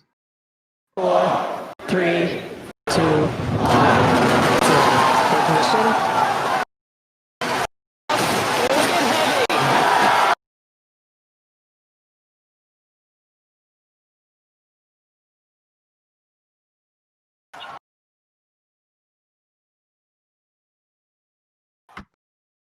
All of those artworks that were created during the process of the diploma project were in the end shown in an exhibition, which was also part of the project and which was opened immediately after the diploma presentation.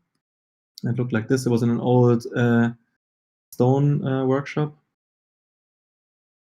Now to the question, what is next?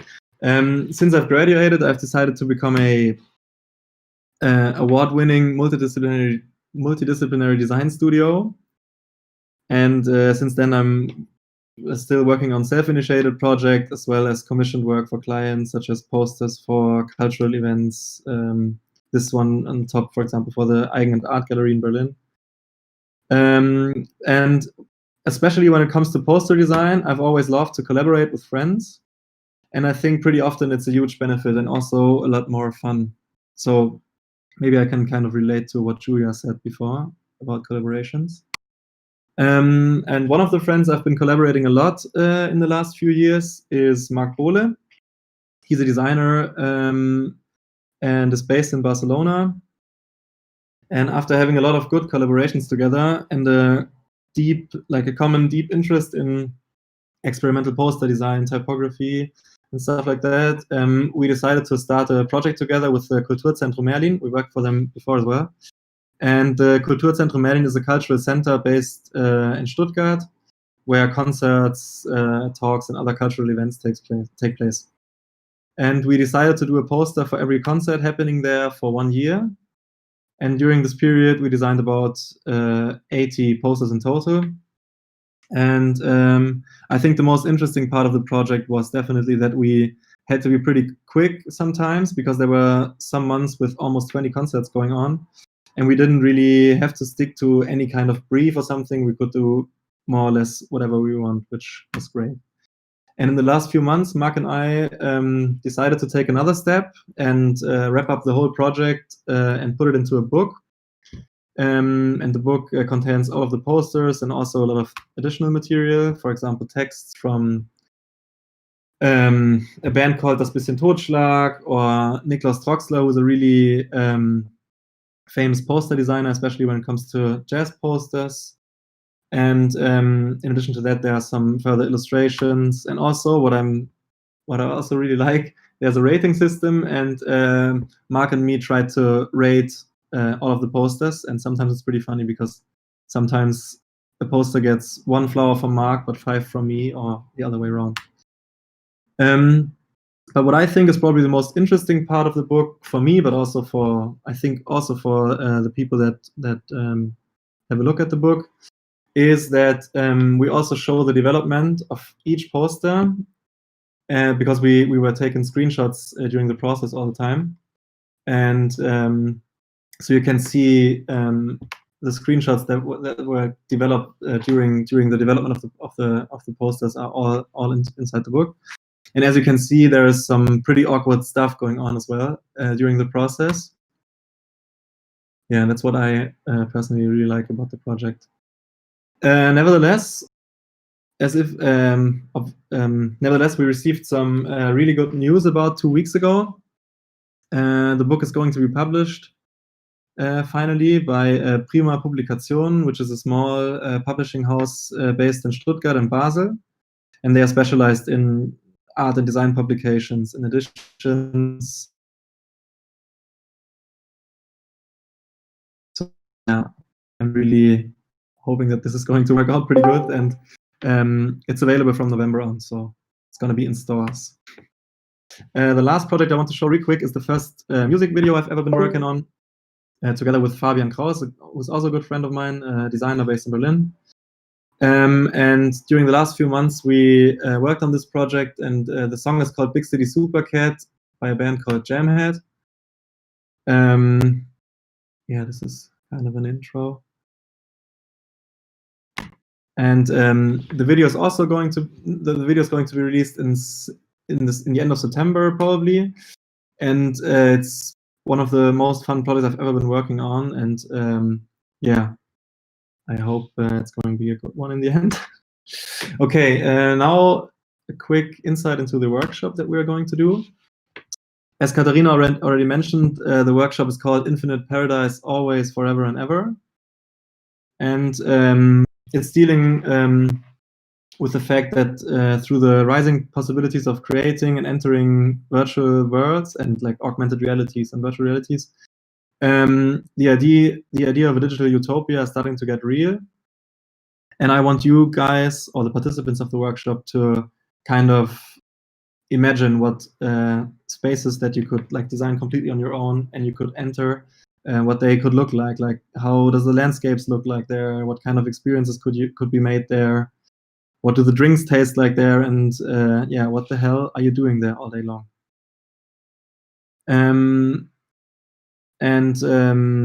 Yeah, I want you to think about like utopian places, items, feelings, whatever you can think of. Doesn't really matter.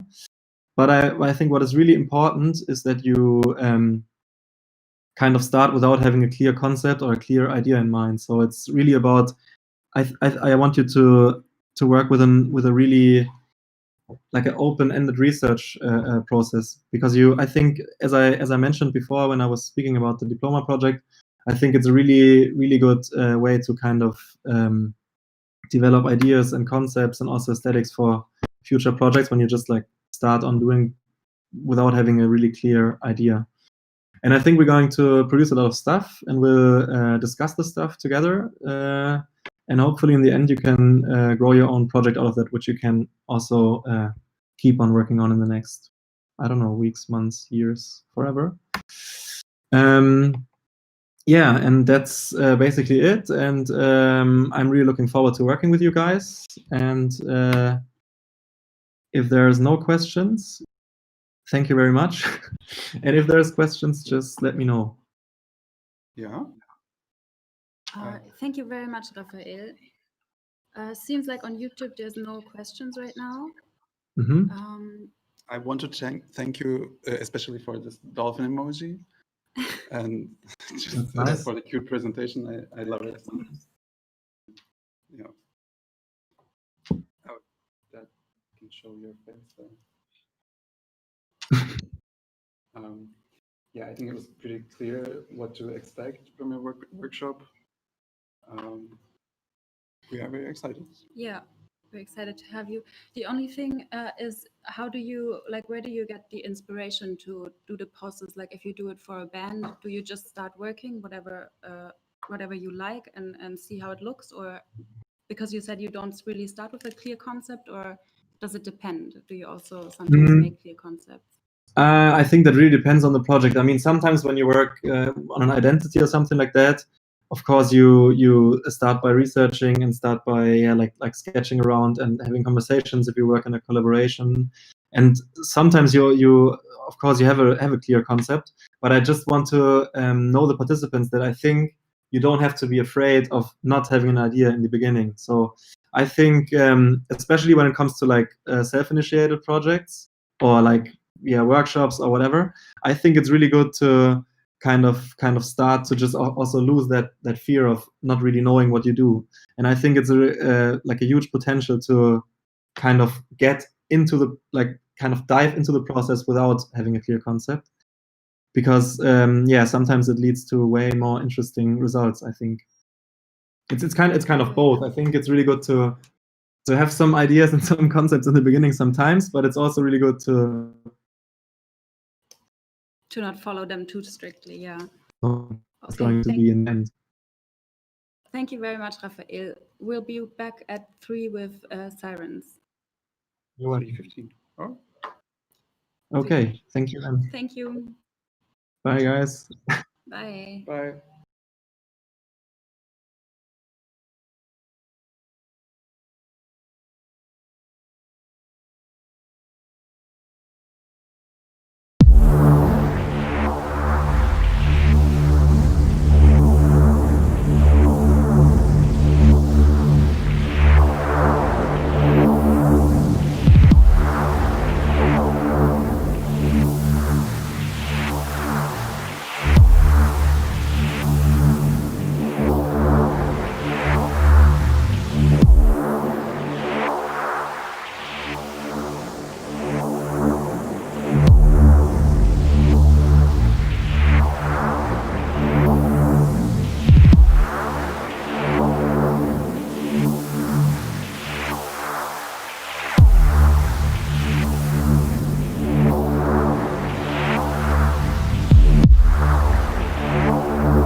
What the fuck? Internet.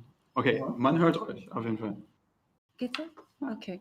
So our next speaker is going to be SIRENS. SIRENS is a creative collective who make 3D visual wizardry and experimental music. They released 2 compilation albums and are internet record label, and they also host a very successful club night in Mannheim.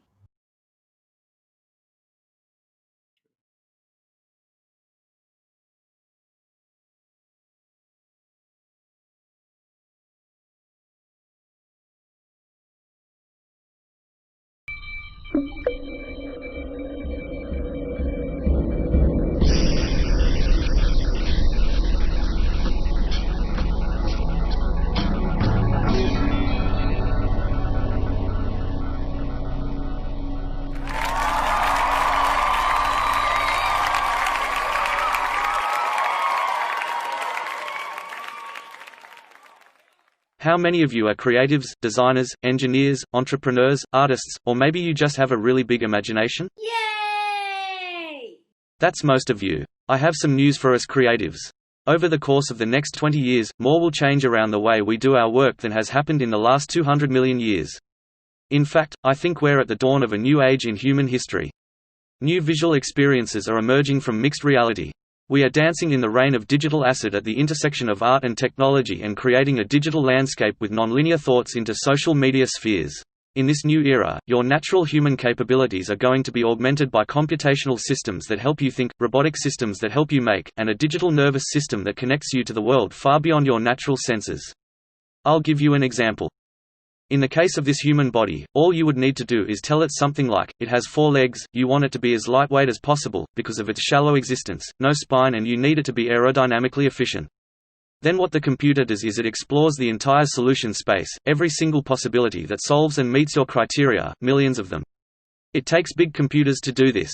But it comes back to us with designs that we, by ourselves, never could have imagined. And the computer's coming up with this stuff all by itself, no one ever drew anything, and it started completely from scratch.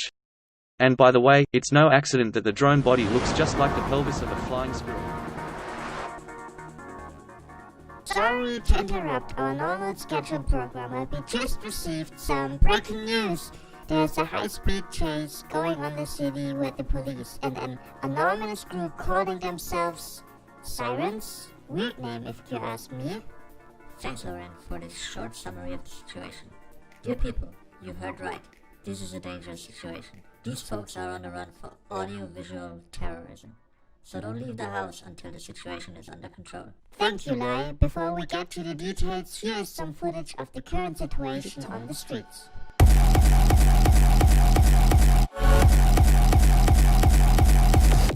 As you can see, the police are on their tail. At this point, it only gotta be a matter of time till they're caught. So rest assured, ladies and gentlemen, as the streets soon will be safe from these vandals again. In the meantime, we have prepared some information on their previous crimes. Their twisted ideas on how this dangerous group formed to terrorize our audiovisual well-being. Yes, dear viewers, as we understand it, this group has been around since early 2018, and ever since tried to push their agenda into the public perception. Awful if you ask me. The group formed in March 2018, they still operate without an official name, meticulously scheming their coming endeavor until June 2018, where they finally threatened the public with a horrifying video teasing the first of their many crimes. Under the guise of throwing a party, they first tried to mask their actions of audiovisual terrorism, but the public did catch on to their deception quite fast. Take a look at the confiscated footage here. But be advised to turn down the volume and protect your children. We'll wait for half a minute so you can get them to bed. Alright, here we go.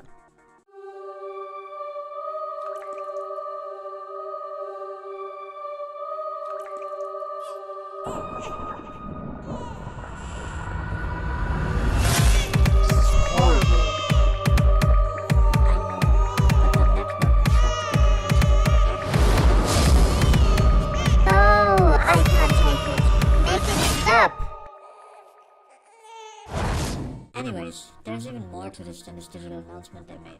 They also went into the nice and tiny city of Mannheim on a planet called Earth, and vandalized the streets with posters promoting the same cause. And we've prepared some footage of this right here.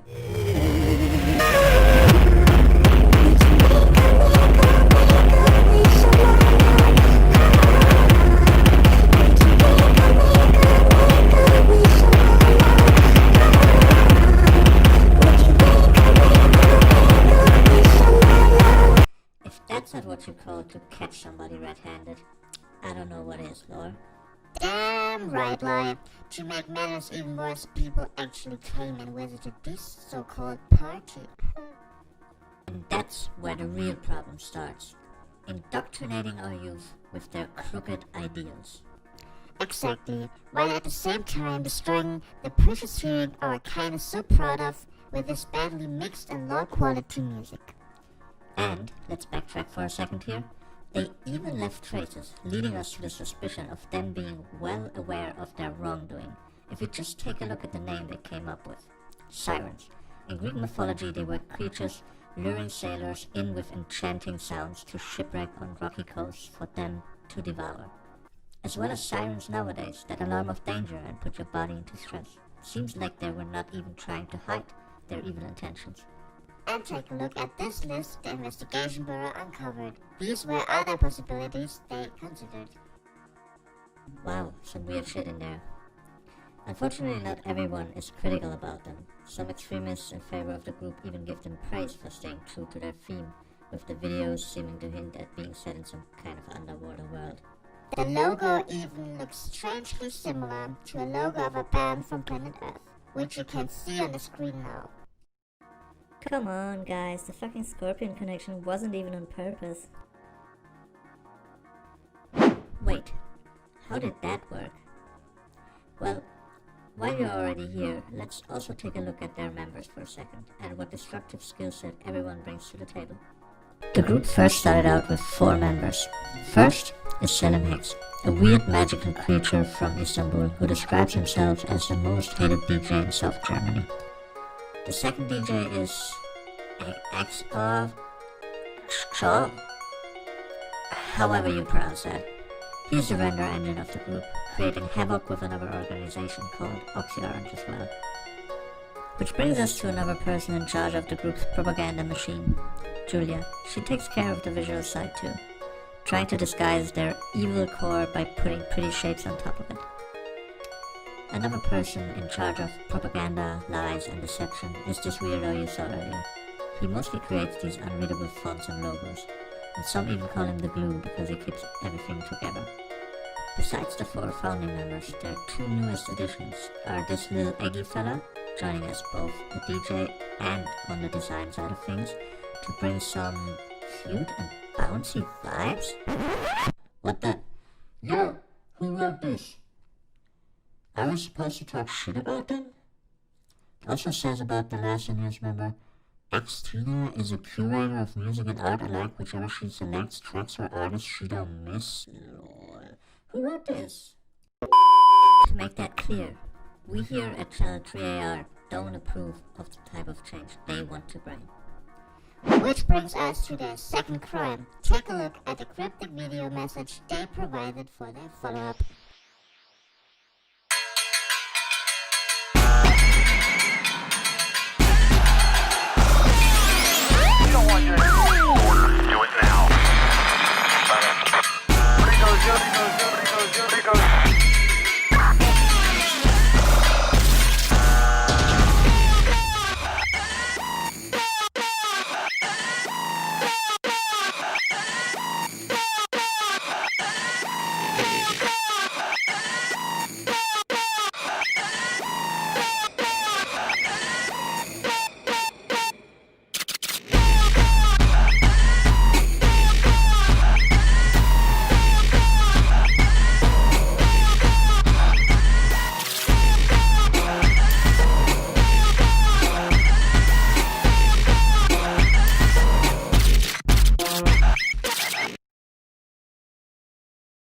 As you can see, they try to switch up their language and hide their traces with using another logo this time, and by making this one even more unreadable than the first.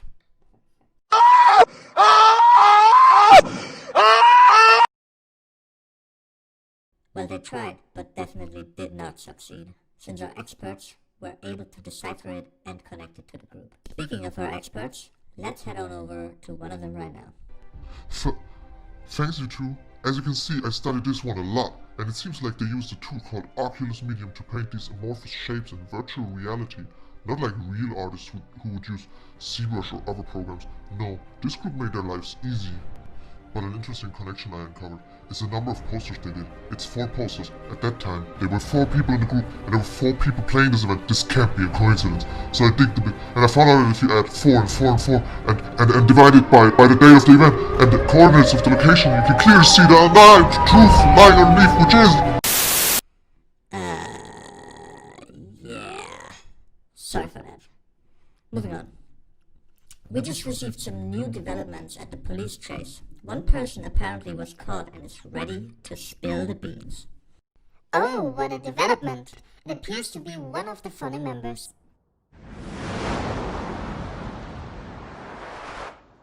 Haha, we got you. If you don't talk, we will use what I was hired for. Brute violence. What? I wanted to get caught? Wait, what? Yeah, what the fuck? Why wouldn't I? I'm tired of running. I don't get why we are being chased anyways. Yeah, a group of wanted criminals on this planet. I don't know. On our planet, some people call what we are doing having fun. We want to contribute to the culture and bring something new. Why are you so mad at that? Did you even listen to yourself? That you can even call that music? That in itself is a crime. And what do you mean, some people? I mean, not everyone liked what we are doing, obviously. But still, we don't mean no harm. We just wanna bring some joy. Well, other people feel terrorized by that. And what do you mean, your planet? You being aliens and having no residency permit is another big problem. Well, what do you wanna do? Send us back home? We just do this to get back to our dimension anyways. And do you even have proof my part in the allegation? Glad you ask. You can see here, we traced your skill set back to each of your so-called designs and cross-matched it with the styles of the others to make sure who did which part. Of course, we couldn't be 100% sure, but if you would be nice enough to fill in some blanks for us on the others, we would maybe even let you off the hook. Yeah, right. Fuck you. You little shit. I don't know, the date was really nice and I don't want to sound superficial, but his ears were so small. Like, how can you even hear anything with them tiny ears? I don't know, Laura. This sounds kind of problematic to say the least. Shut up, Lai. People with small ears are probably the type that also think what these science people are doing is okay. Small ears, small brain is what my granny always used to say. Your granny sounds like a discriminatory bit. Oh, hello there. We are back with more info, dear viewers. For everyone just tuning in now, the SIRENS group is still on the run. But one member was caught and is being interrogated at this moment.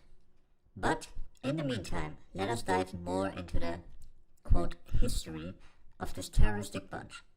We saw now how they started out doing their very first events, or evil ceremonies, as some call them. One thing that bothered persecutors the most is how this group even financed themselves, as they are illegal immigrants on our planet, and as we found out, all were students back on their home planet, home dimension, or whatever they claim their origin. But it seems like they made some currency covering their costs with merchandise. So if you see the following items in your children's wardrobe, be very alarmed. First subject, this scarf. It seems like an abstract black and white motif, but it's actually their cryptic alien logo again, surrounded by what they call on planet Earth, thorns. Wow, so edgy. Second, is this shirt with an obscene depiction of what seems to be an artist? Interpretation of a cybernetically enhanced siren or mermaid? If you ask me, it's kind of obscene. Of course you would say that with your borderline fascist views. Whoa, really? After insulting my grandma, you call me fascist on a live broadcast? I don't need to take this from you. Yeah? Well, I'm gonna get thrown out anyways now, so fuck it.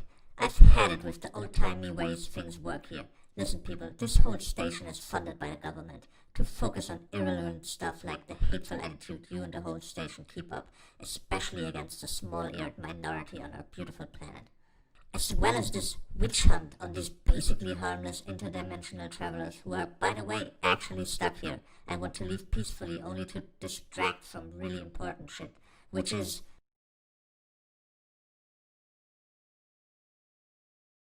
Welcome to World Building 101. Step 1. Build a world. Build your world with shit like plants, houses, or homes to your inhabitants or infrastructure. Step 2. Embrace your personal style. You have digestive problems? Is it a big part of your daily struggle? Channel your hardship in your work. Like this. Look, the dirt is the sun. Amazing. Step 3. Be unpredictable. You like snails? Fuck snails! Here are some cool-ass birds. This is an Australian shoe bill. Step 4. Make it unique. What's different in your world? Is the air on fire? Does it rain glass sideways? How does it affect the inhabitants? The fauna? Is everybody buff corral? Beats by way deep, swallow my beats. That would be awesome. Rule number 6. There are no rules. You make the rules. Rule number 5. Don't take yourself too seriously. But if you're like super serious, be that. Just be your true self, okay? Welcome back, dear viewers. Ignore what Lai told you earlier. He was taking his nap a bit too serious here. That serves you right, you prick. Moving on, there have been new developments in the investigation. The SIRENS group has apparently tried to free the court members but landed themselves trapped in custody. This is amazing news. Let's cut to our camera at the local Department of Public Violence. You little shit. You must have thought you could just waltz into here and out again with your little friend, but that won't work. Actually, no. We are here to talk. I saw the live stream on my classes and wanted to clarify our story.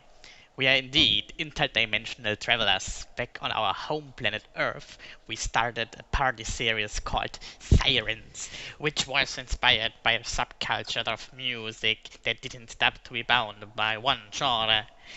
When we held our first event, we were quickly snatched out of our world and thrown into another. It took us some time to figure out how to get out of there, and we still don't know the reasons to the full extent. But every time we had the party again, we were transferred into the next universe. At the first event, we incorporated the portal that continues to devour us into the design. Where, see, here it is. Also, this is the world we landed after the third party. It was raining glass from the ground up. Don't ask. But that's also why we have those spiky elements and the sky blue colors on the poster, to leave hints to the world we inhabited, so we could possibly be found. Unfortunately, nobody found us and we had to move on to the next world, in which technology flourished to a kind of cyber age that was still rooted as what we on our planet would classify as Gothic architecture. Yes, after that we arrived at a more fantastic world with magical insects and weird weather phenomena. Since everything on that planet was very fantastic and somber, we missed hard-edged structures a lot and tried to make the type resemble these structures. The people on that planet were so confused since they couldn't read any of it. After these 6 worlds, the traveling between worlds started to take the toll on us. We morphed from our human forms into the most basic cartoonish depictions our minds could still process from memories at this point. As we moved further and further, and this depiction also started to crumble and deconstruct. That's why the poster of the 7th party shows a human form. We wanted to preserve the last memories we had about our human form. We could remember of our home planet afterwards were these cute creatures called puppies, which you can see here. In In this last world, we picked up these two lost souls. And we are now stranded here together, since you won't leave us alone to hold our ceremony to move on. Look, we made every preparation already. The posters are already here and we couldn't go through with the actual event. Yes, this world has been a nightmare rodeo for us, so if you just let us do our thing, we will disappear from this world and leave you all alone. It's a win-win situation. Yeah, right. Look! It's been all fake, all along. This whole thing is staged by the network. Yes, you're only seeing this now, cause I hacked into the broadcasting network and hindered them to shut it off. This can be an important chance for our kind. We need to free ourselves from the shackles of this media brainwash. It does not matter who you are, small-eared or big-eared citizen or international traveler. We are all in this together. Come on, let's have some fun and send these cute little abominations home.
That was very entertaining. Thank you very much, Sirens. That was very entertaining. So far, we don't have a lot of questions. Just one that was, is this design? Yeah, I'm curious about that too.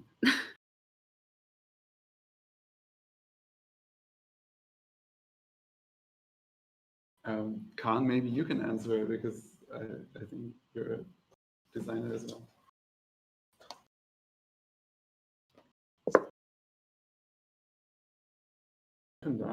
Raffael ist auch da. Oh, okay. Now I'm back again. Sorry. Cool. Hi.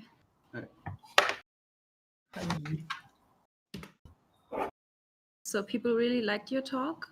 Like everyone found it very amazing. It was really entertaining. Yeah. Is it design you guys do? What the fuck is that?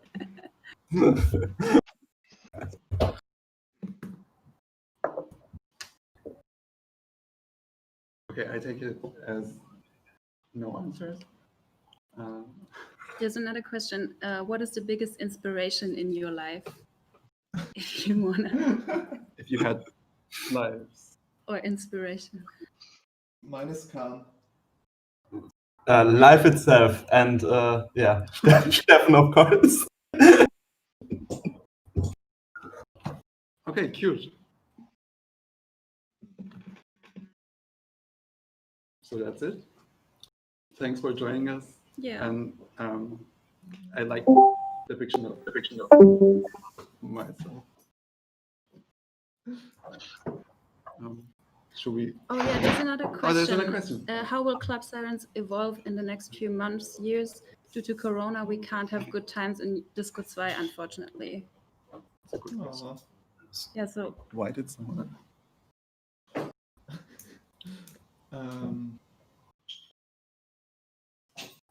Yeah, Stephen, do you want to answer that? I mean, it's hard to say, actually.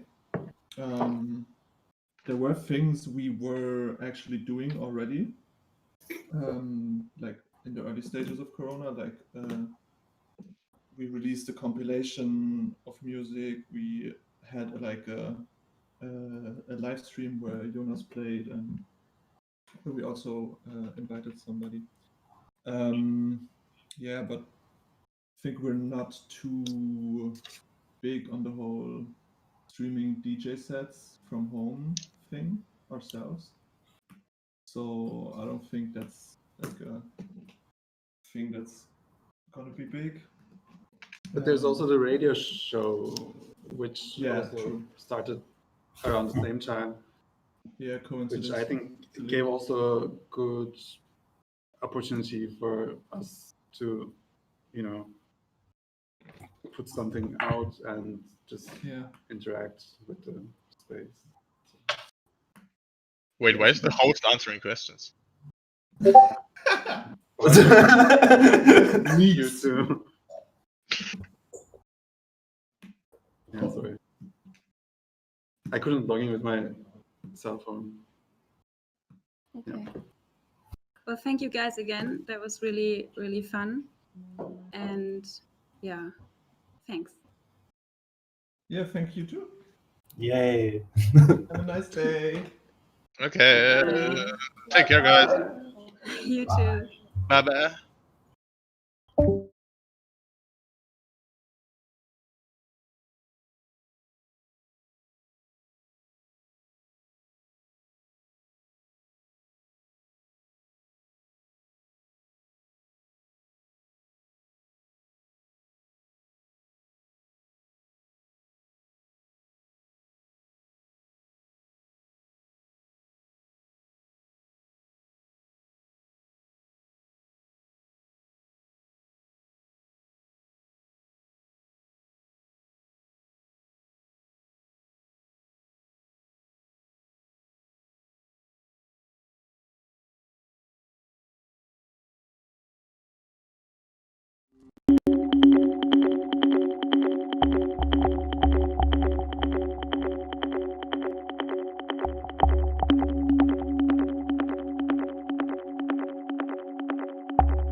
Testing the left speaker.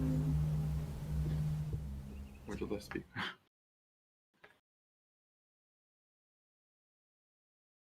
I think we're online. Okay, can I start? Please do. So our next speaker is going to be Noland Chaliha. He's a machine learning developer and a Spark AR creator. He's based in Oregon, and he designs and programs face filters for Instagram and Snapchat. And in his workshop, he's going to create filters for social media with inspiration drawn from nature. So please, Noland. Hello. Yeah, so I get inspired most and think that it is makes the best work to draw from nature, even though I think when you're making digital content, it's a little bit of a cliche, and I recognize that. But I think that there's so much you could do with just a little bit of code.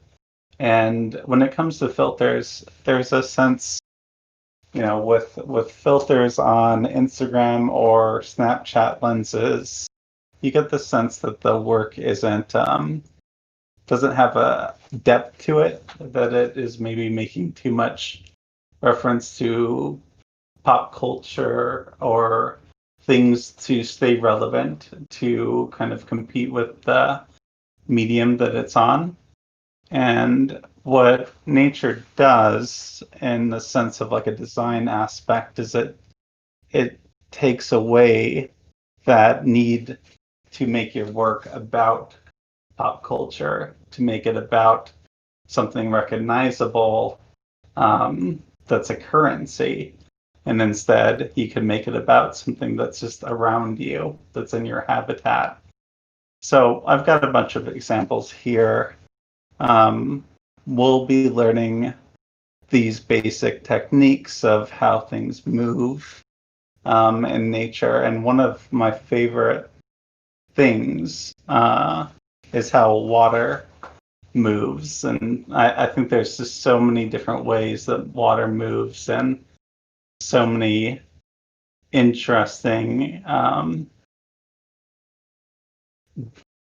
details that you could draw from and lessons that you could learn from that. So these examples are just in processing, which is this wonderful creative coding environment that I first learned how to code in. And it's very visual. And so I think that it has an aspect that is really inviting for artists that are coming to code, and maybe they're intimidated by learning how to code. And that's sort of how I've always approached teaching other people how to code as well. Because I think having a visual goal and having a visual sort of feedback loop. So like if I change one factor here, then I see a different result immediately. It's just a better way to work if you're a visual artist, when it resembles that same idea of maybe having a paintbrush in your hand or a pen to paper, because you have this canvas right in front of you. And that's also what I love about creating filters, is that whenever you're making a filter, you have in front of you this active canvas that's always playing back to you that same filter that you're building, so you can kind of progressively build upon it. So one of the concepts that I'm going to cover and that I really love is this idea of a super formula, which is again like a sort of it could be as complicated as you want it to be, or it could be as simple as you want it to be. And it's reflective of nature in that way, because in this one formula, you can make all of these different shapes, and you could just subtly change tiny aspects of the code to create entirely new shapes. So in this way, it's a lot like how flowers are generated, or seeds and pollen is dispensed. All of these different shapes of interlocking patterns are generated from this one repeating idea, where you have a consistent shape that is sort of fractalized or repeated along the edges. And if you change the diameter, if you change the length, here and there, you get an entirely new shape. So the reason why I'm centering these in filter creation also is for ease. So you have to learn a lot to make a filter that feels like it's an expression of your own artistic vision. And to facilitate that, you have to have these tools that sometimes can feel overwhelming. And what I like about the super formula is that it's just one formula and it produces all these different visual results.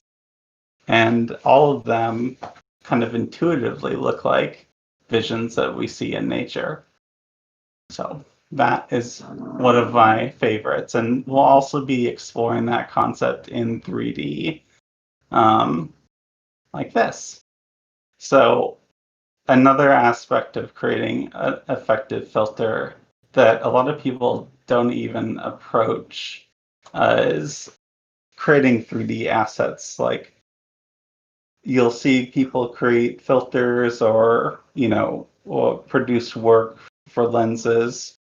And what they're producing actually is just somebody else's model, kind of plastered onto their face or put into a scene. And for me, that's an incredible loss of personality and personal expression, because you don't have that connection to the thing that you're creating anymore. You kind of lose that sense of, I created this, because really you didn't make the main component of that piece. And as much as you could make something that somebody else's work look good, that personal connection isn't going to be there. And a way to create these 3D assets and have them actually be created by you is to just use the same properties of the super formula, where you have one shape and you're just repeating it across the surface of another. So that's how we'll be applying that in 3D. And then movement, of course, not just water, but here I see this is kind of like tadpoles or a dandelion. And this actually teaches you a lot about how things are supposed to animate. So when you're learning how to animate, you have to learn all these things about easing formulas, how things animate in and out, and how those different speeds should be kind of attended to. And again, like, that is a long and sometimes painful process. And I think to have one simple idea of, like, this is how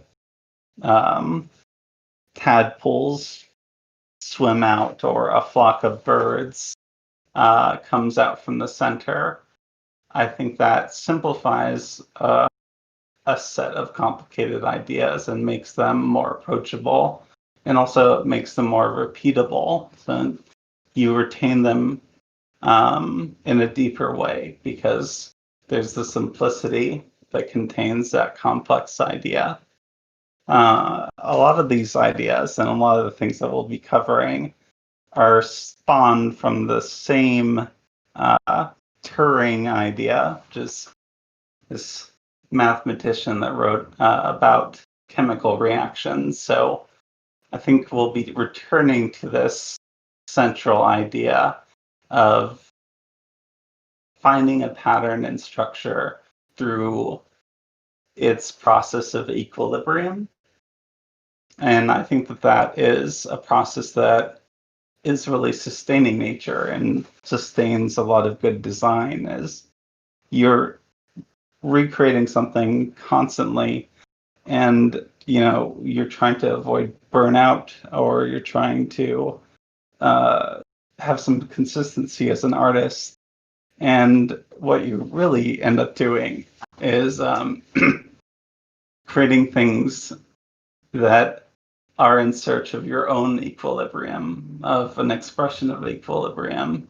And so it's no wonder to me that these patterns come up, and their ease and their use is pervasive. I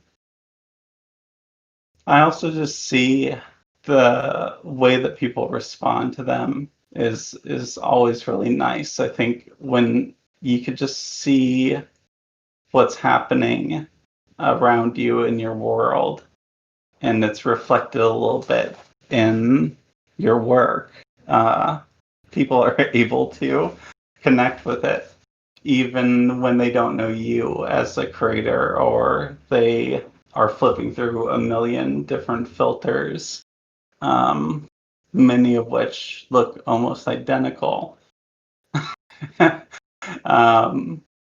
I was thinking about this the other day, the idea of doom scrolling and how we are scrolling, constantly scrolling on social media. And that idea of scrolling is actually, to me at least, what is most anti-art or anti-curiosity, is just the speed in which we are moving through the medium. And I think that that's the thing that you're constantly working against when you're creating for social media, is this kind of never-ending scroll and the speed at which people move. They are giving much less attention to investigating your work. They're coming to your work with a lot of preconceptions, and part of the goal of the workshop is to create something that's outside of those bounds, and to get people to think about that work as its own little world or habitat, and then to sort of, or hopefully, heal some of that pain that comes with the idea of being on social media and its negative influences on you, as you're scrolling through and not paying attention to any particular thing. So I didn't have much more planned than all of that. I could continue to muse about nature forever, but that feels pretty complete to me.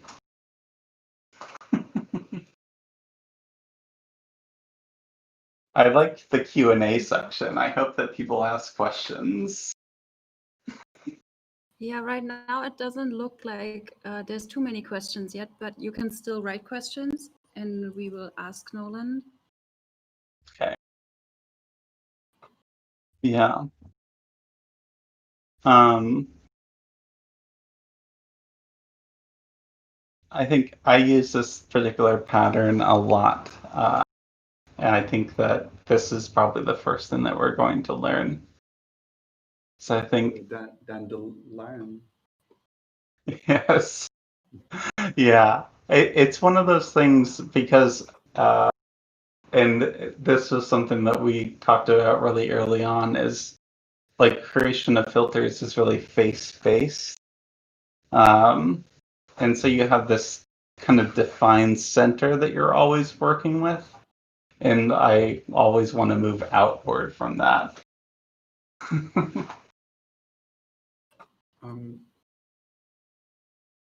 Thank you for the presentation, first of all, Nolan. I have my first question is kind of off topic, like not directly related to the presentation, but you are now in United States, right? In Portland. Yep. Yep. So so there is a big time difference, and you will like there are lots of questions coming about the workshops, how the timeline is going to be, and we told our participants that each group should decide how they want to work or what kind of time frame.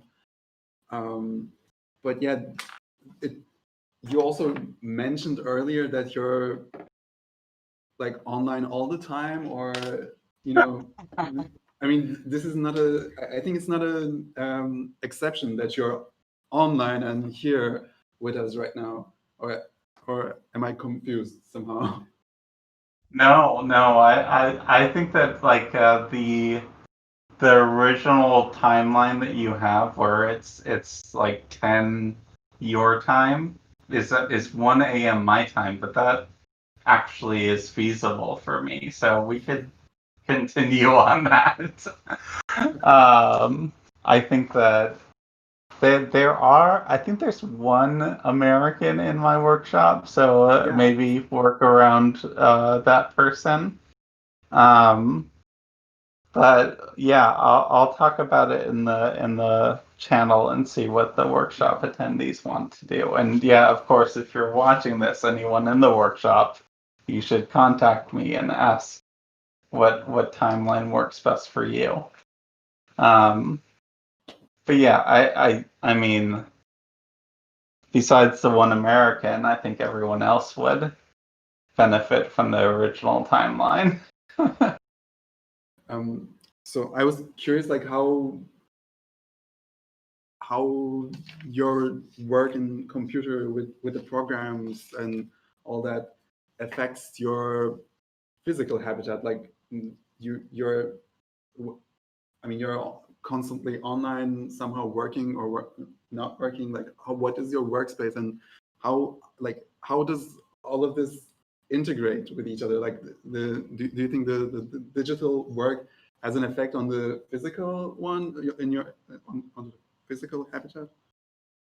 Absolutely. I mean, I think that, like, for me, I just got a cardboard desk, a desk made out of cardboard that's stand up. It's a wonderful desk. It's so beautiful. And before I was previously sitting, and I had this like bodily atrophy that was happening from my habitat was like closing in on me because I had these screens, and then I was sitting for 14 hours a day. And now I'm standing, and that has already opened up my environment a lot. I think that, like, I live in this big old house, and I'm surrounded by forests, and I could just walk like two minutes and be in the middle of the forest, because the forest goes all the way through the city. And so I do take walks. I get outside of the digital as quickly as I can. I think that the social media aspect would be the most influential part. It's like I'm constantly ingesting social media, and yet like I have an antagonistic relationship with it. Like I don't really like pop culture. I don't watch a lot of films. I'm constantly working, so I don't get the references. And so like I see these things, and like a lot of them don't make sense to me. So there's a little bit of the foreigner sense where I'm like lost in a foreign land, and I feel a lot like when I'm creating filters, like I don't know what people are going to enjoy. I'm just creating a filter that expresses my own artistic world, and to me that attracts certain people, that attracts certain audiences. So yeah, they become a part of my habitat. Cool, thank you. We actually have some questions now. One Yay! is from Julia. Do you think the scrolling as an act, its tempo and the movement could also be perceived as something organic and connected? Since you talked about the doom scrolling. Yeah. I mean, so I think that people don't feel that proximity to each other when they are scrolling.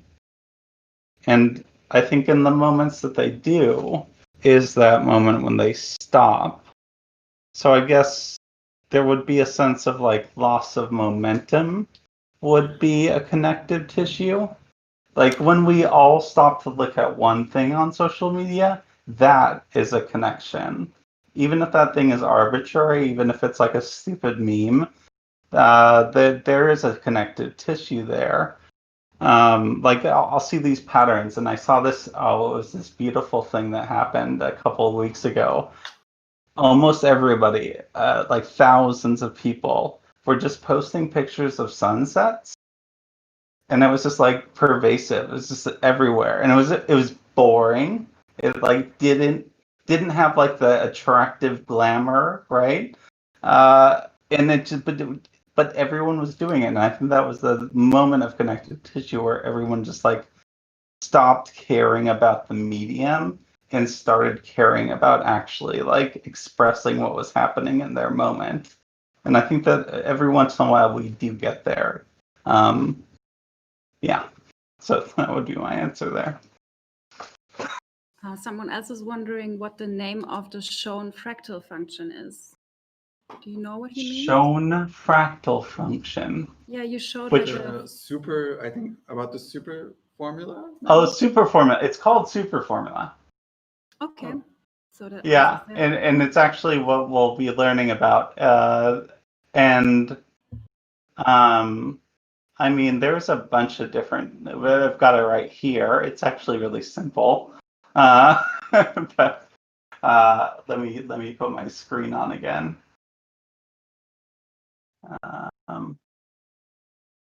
There we go. Yeah, so it's this. It originally was a super ellipse, but then it went beyond ellipses. And now it's the super formula because it does so many different shapes. And it's similar to other fractalized things that you would see, except that it produces spherical shapes and it produces shapes that aren't necessarily as jagged. There's this old, really wonderful study that was talking about two words. One was Bobo and one was Kiki. And they went across the world and they asked everyone to draw what a Bobo word was and what a Kiki word was. And everyone across different languages drew a sharp shape for Kiki and a soft shape for Bobo. And, you know, it was a shape, it was a representation of an utterance that might not have actually made much sense in their language. And I think that's also true of what's happening here in this equation, because there's so many different shapes that we don't even have a language or a logic to them. You know, there's probably 4,000 in there. Sorry, that was maybe too much of a tangent, but no, that's all go right. ahead. The same person asks, do you use different types of fractal functions or do you mainly stick to one? Yeah, well, in this workshop, we'll be sticking to this one because it's enough for one entire year's worth. But I do use a bunch of different ones. I like, what is it, Sierpinski's? I can't spell it. Gasket? I know it's gasket. I could spell that. There it is. Sierpinski's gasket is a really fun one. This one creates these beautiful triangles. And, you know, each triangle is inside of another triangle and they kind of continue on forever. But yeah, there are many. There's there's a sense that you could get lost in fractal equations because they are so beautifully perfect and symmetrical. but yeah, I like that one too. That would be my answer. Final answer. All right. So the last question we got right now is, for what do you use machine learning in your process? And is there a connection between machine learning and these patterns in nature? Absolutely. I actually have used machine learning for a ton of different things throughout my career. Machine learning is why I started making filters, because if I go in here, when I first found the program, I'll show you.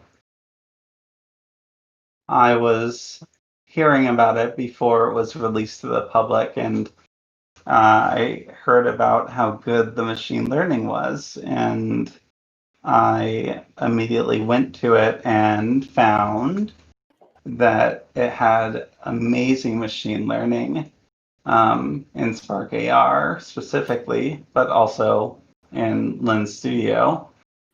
And so here, I went in and I found all of the machine learning files. So these are them, like that do the different things, like track the face, or I'm not sure we're seeing your screen. Yeah, oh, you're not seeing it? Okay, whoops. Yeah.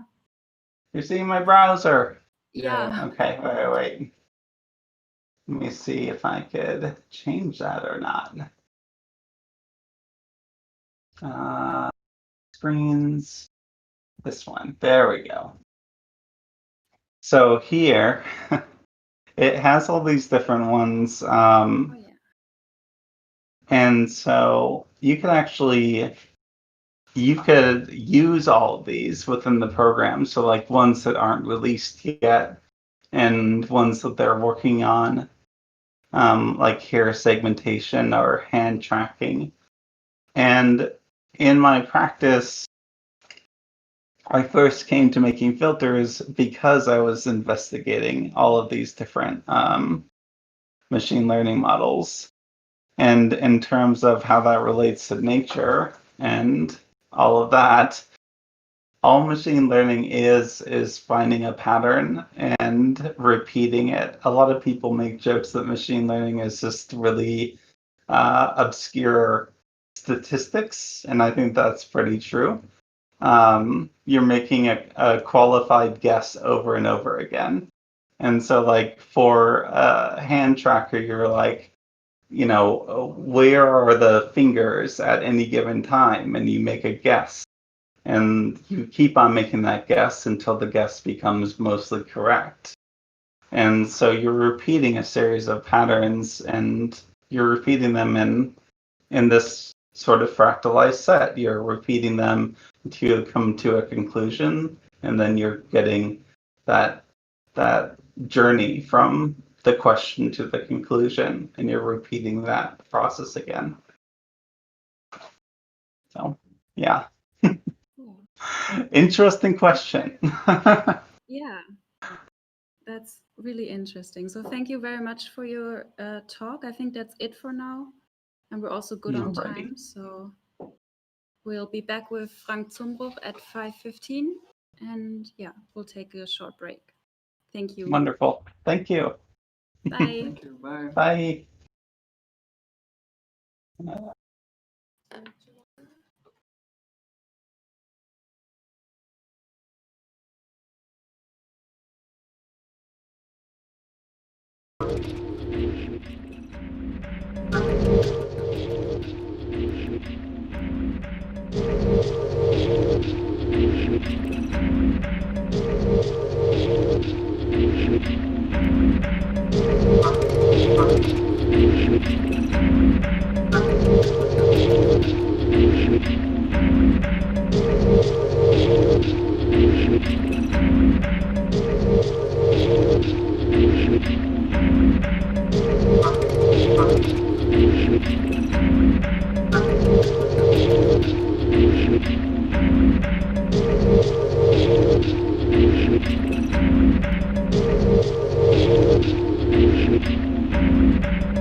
symposium speaker for today is Frank Zumbruch. He's the festival director of Uncover Mannheim.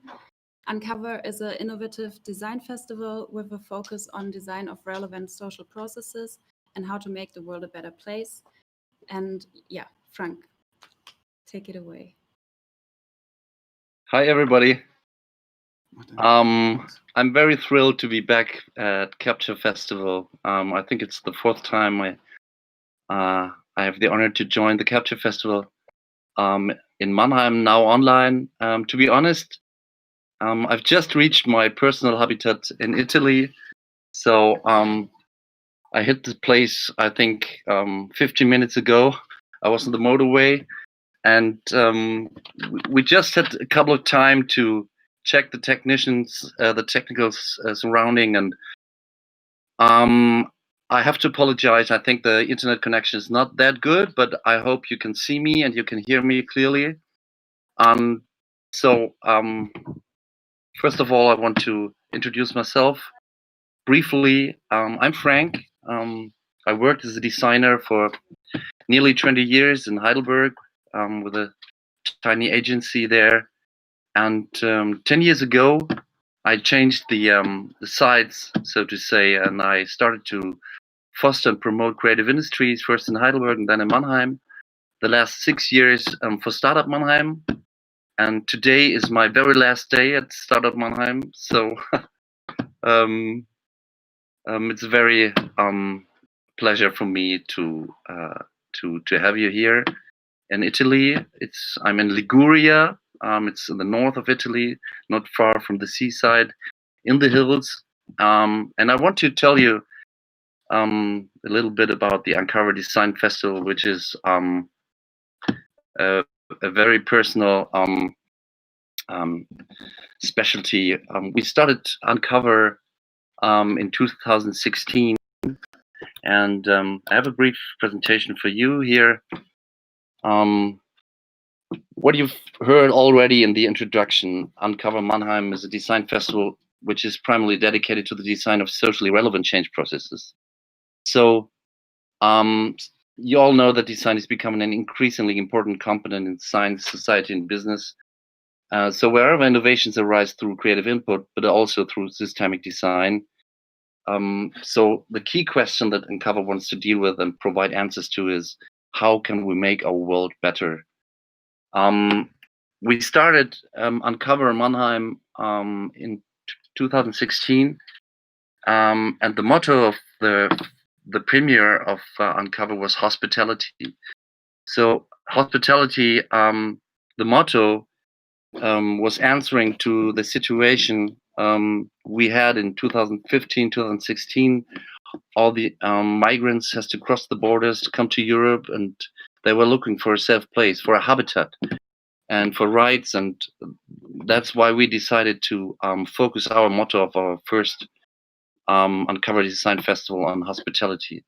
So Selim, maybe you are able to show the video of the 2016 Uncover Design Fest, because my internet is not that stable, so maybe you can help me.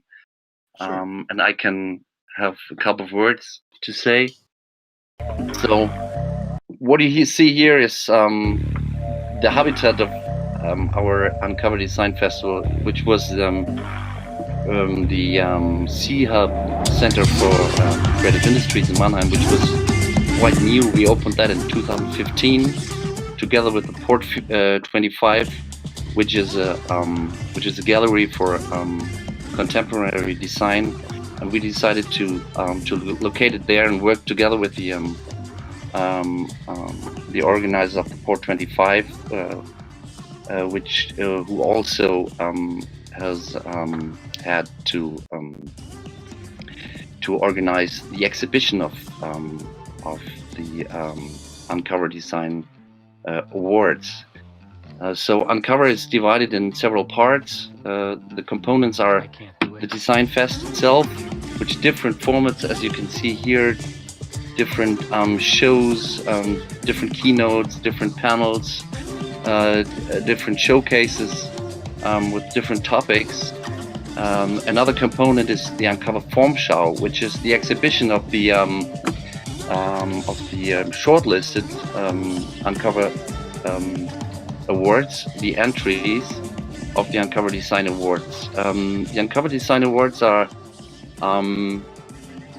donated with altogether 20,000 euros in 5 categories. What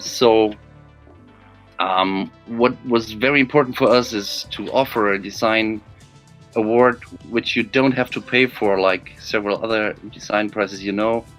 So the entry to the design prize was for free, is still for free, but it's awarded with money. So what you see here was our highlight in 2016. It was Stefan Sackmeister. We invited him to come to Germany, to Mannheim, and to speak in the Trinitatis Church, which is a church which is converted now. There's a dance studio now inside, which is called Ein Tanzhaus. Stefan had a brilliant keynote there. As you can see, there were over 600 people. It was very crowded in the Trinitatis Church. And so what you see here is the final, where we handed over the design prizes to the award winners in 5 categories. And so this was our first edition of Uncover 2016, and we've been quite proud about this premiere. So what came next? We all were wondering about. So the Uncover Design Fest is an initiative of the Design Center Rhein-Neckar, where I'm together with some other designers in the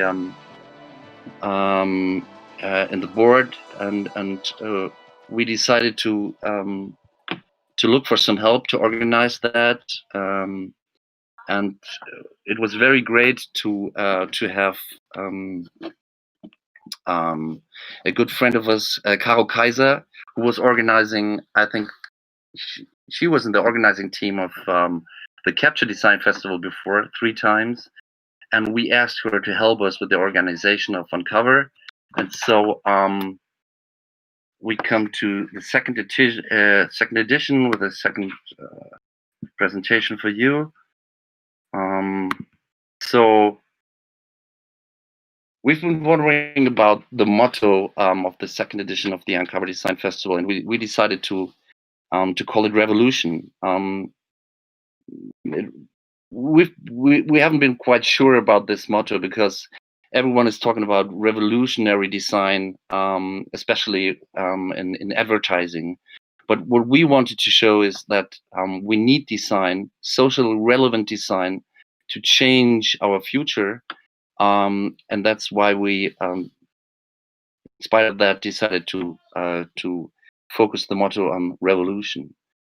So the Uncover Design Fest 2018 was located quite here.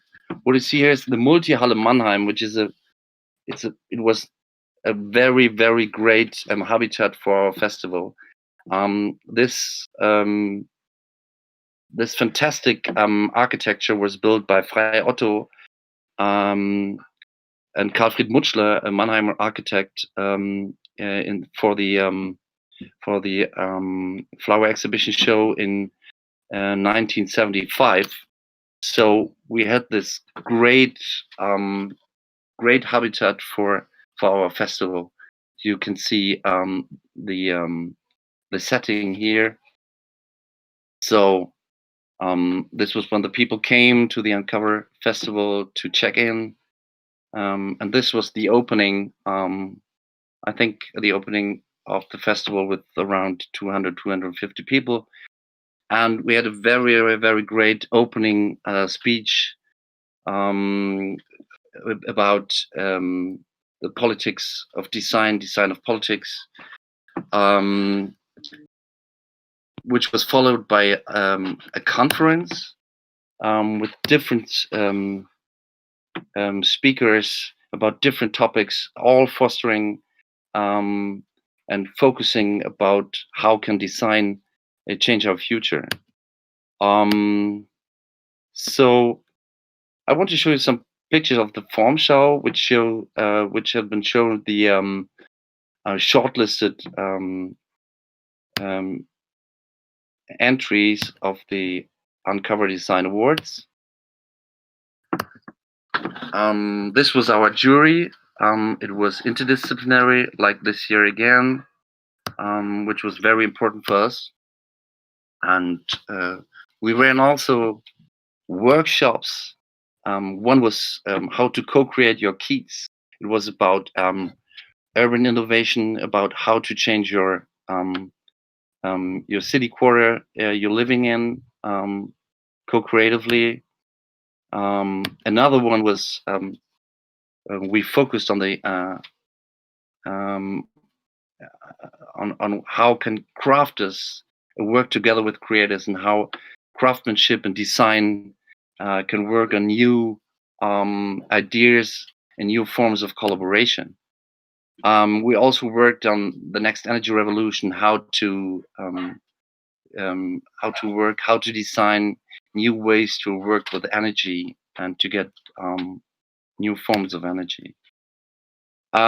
Also, we had some Uncover Friends forward formats, like maybe you all know the fantastic poster designer Götz Gramlich, who is also a very good old friend of mine, and we had a warm-up of the Uncover Design Festival with his project Courage to Rage, and we've showed the best 100 posters from the past 7 years of Courage to Rage, which is a international design poster contest.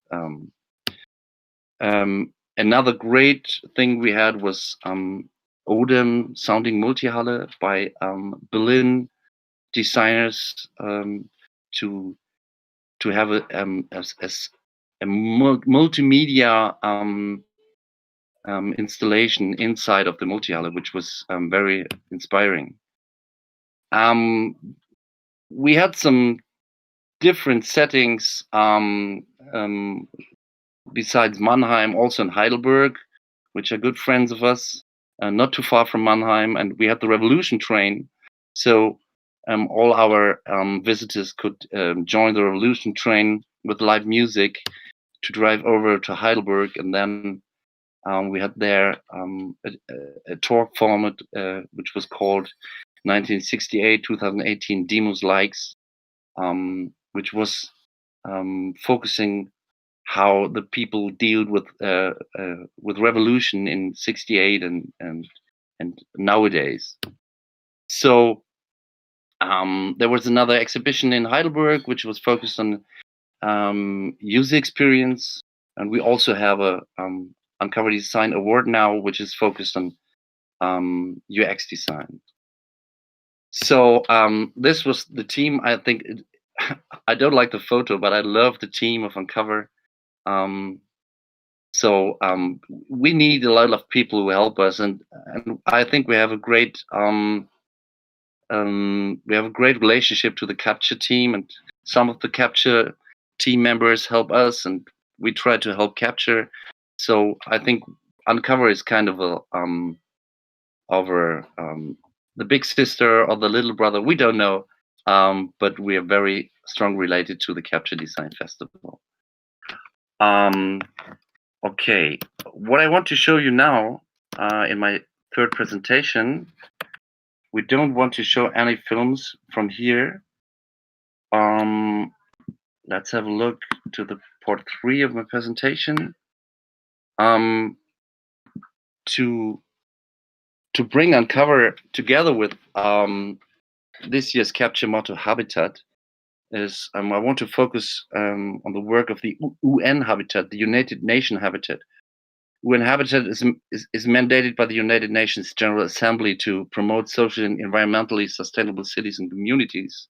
So we all know that the vision of the UN Habitat is the vision of a better quality of life for all in an urbanizing world is bold and ambitious. So we try to work with the 17 SDGs, the Sustainable Development Goals. I hope you already heard of that. And I want to show you I want to show you how the 17 SDGs are related to the design awards of Uncover. So the SDGs address the global challenges we face, including those related to poverty, inequality, climate change, environmental degradation, peace, and justice. So these are all the things we want to address also with the Uncover Design Fest. And so the Uncover Design Awards will reward outstanding output and works dealing with urgent challenges of our society, taking into account the 17 SDGs. So what I want to show you are some of the shortlisted entries of the Uncover Design Award of 2018 before I want to speak about the next year's Uncover Design Fest. So this was a winner. It was by a Greek friend of mine who is named Aris Papadopoulos, with his team of LATRA, and they worked on a project called Peace Builders, which was a refugee project in Lesbos. You all have heard about the refugees camp in Lesbos, and they want to bring the young people there and the children together with techniques to co-create on bettering the habitat circumstances of the refugee camps. And what you see down here in the screen are the 4 SDGs this project addresses. Another one is by a young designer, Cora Schmelzer. She had a project about grow fashion instead of fast fashion, and her project was about fashion made from mycelia,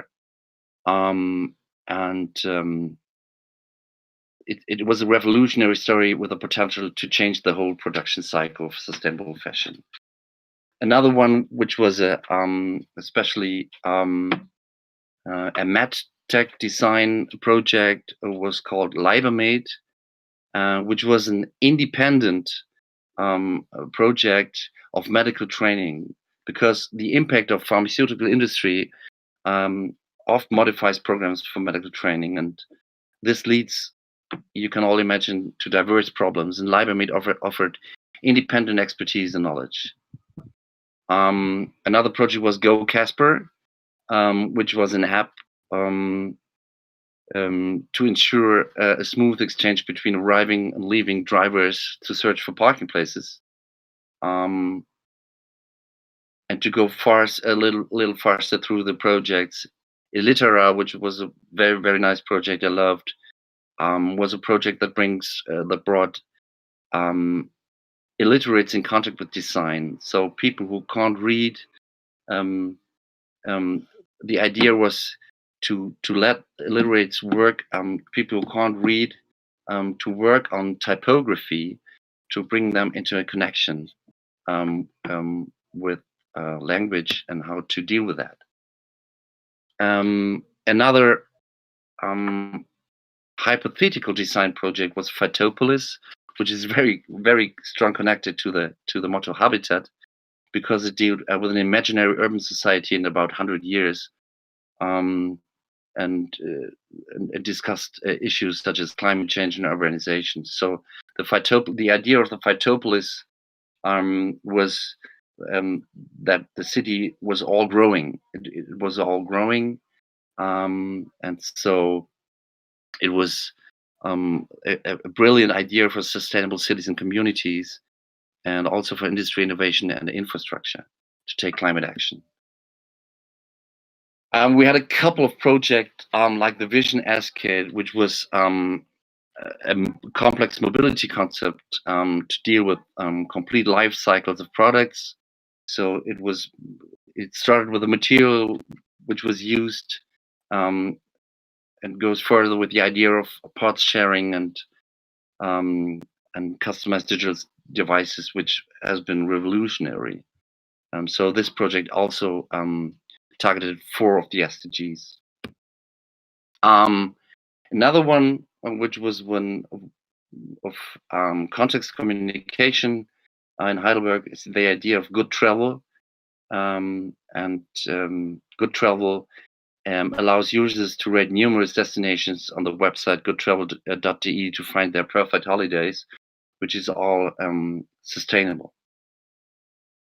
And last but not least, the project which was discussed the most, and also I liked the most, was a very hypothetical concept, and the idea was exploring the out-of-body pregnancy, which makes pregnancy accessible to everyone, with the goal to make the reproduction independent of sex. You can imagine that the people, when they saw this machine where pregnancy happens outside the body, was shocking a lot of people. But what happened afterwards, the discussions have been very great, and this is typical for what we want to do with Uncover. We want to bring the people into discussion. So when we worked on the motto of Uncover 2020, which is now 2021, because we decided to postpone the festival, because we don't want to make a digital festival, because we need the physical habitat for us to work there, to discuss there, to meet people there, and also to party together. That's why we decided to postpone it in 2021. But the motto we decided to focus on is facing decadence, because human history has shown that civilizations can arise and collapse, and when a peak has been reached, a phase of decadence commences. So this is the corporate design of Uncover, which was made by young designers from Mannheim, Julian Bender and Thomas Wolf. So the phase of decadence reveals abundance, dissipation, decay, brutalization, and spoiledness. In short, the decline of society. So currently, there's a lot of evidence that Western civilizations has reached a tipping point. Social models based on enduring economic growth at the expense of exploiting our planet are reaching their limits, as you all know. So Uncover Mannheim calls on students, young professionals, freelancers, and agencies from all over the world to translate and implement their own interpretations of decadence into design.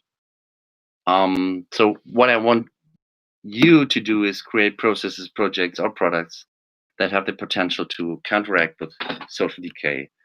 So what we want you to do is to be courageous, to be creative, and to be revolutionary, and to bring your ideas of facing decadence in design to the Uncover Design Festival next year.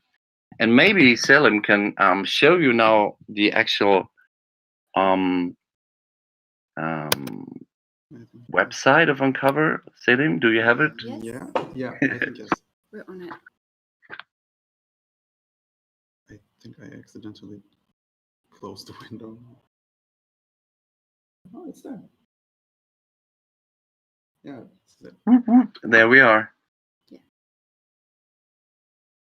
So maybe I can we can go through this. You can learn about Uncover. You can learn about the design awards, which are again in 5 categories. And so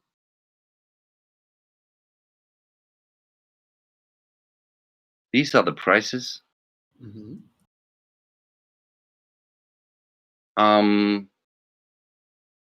And maybe I want to introduce you the jury here, which is very, very interdisciplinary again. So Sarah Diefenbach is a business psychologist and consumer researcher. Markus Otto Fuchs is a communication architect and transformation designer. Thomas Friedrich, all the students from Mannheim know him. He's a philosopher and design scientist. And Ceci Leonhardt is an action artist and film producer. She works for the Zentrum für politische Schönheit, which is a very interesting project.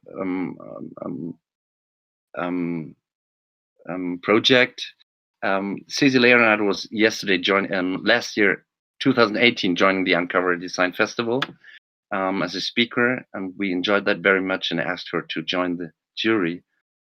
As last but not least, Ilka Sobotka, she's a pastor in Mannheim, and she's building bridges. She works together with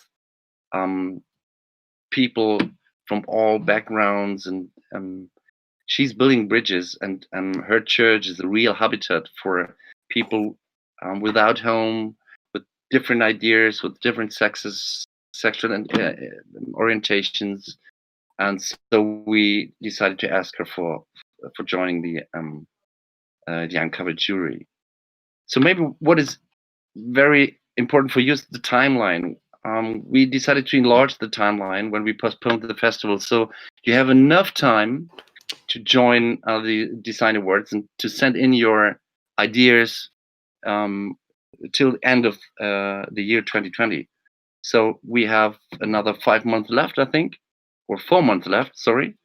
But I would appreciate if you would join the Uncover Design Awards, and maybe we see next year in Mannheim, probably in May. It depends on how the Corona situation will develop, but our idea is to run another Uncover Design Festival under the motto Facing Decadence in May of 2021. So this was my input. I hope you enjoyed it, and I hope you're a bit more interested in the Uncover Design Festival, and maybe you take part in the Uncover Design Award call. So if you have any questions, don't hesitate. Thank you very much for joining me. Thank you very much, Frank, for signing off our symposium. I just have one question. Did I understand correctly that admission for Uncover Festival is for free, or does it cost something to participate? What we did in the past, so what is free is to join or to send in your ideas for the Design Awards. You don't have to pay for that. Like, I don't want to name the big prices you have to pay for, but you all know them. But the Uncover Design Awards are free to send in your ideas and projects. Okay. The exhibition is for free. Most of the formats are for free. Maybe the conference will cost something again, because we have to invite speakers from all over the world, and they have to come to Mannheim, because we don't want to do it digitally. Yeah. And that's why we maybe or probably there's a fee for the conference. Yeah. Okay. Yeah. But will the conference be available online, or you're just keeping it analog altogether? We to be honest, we don't know yet. We're working on that. Maybe we're working on a hybrid format, but it's not clear now. Yeah, we're working on that. But we don't want to do it only digital. Yeah. Yeah. I understand that. Yeah. Well, how was your day running a digital symposium? A little crazy. A little crazy, I must say. It's, yeah, we always thought like, oh yeah, now we're getting to meet the people, but we're still just sitting in front of our computer. But it was very fun to hear everyone and see everyone.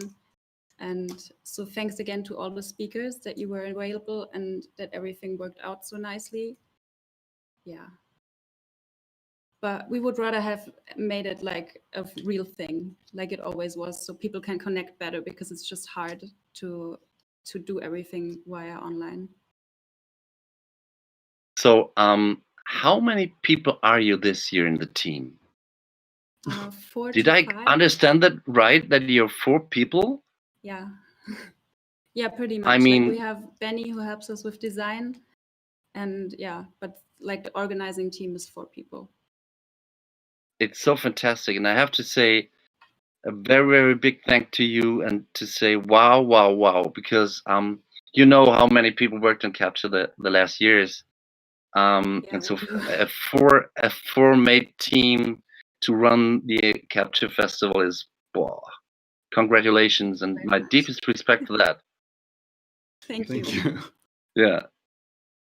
Yeah, unfortunately, I can't join you in Mannheim this year, but hopefully next year again.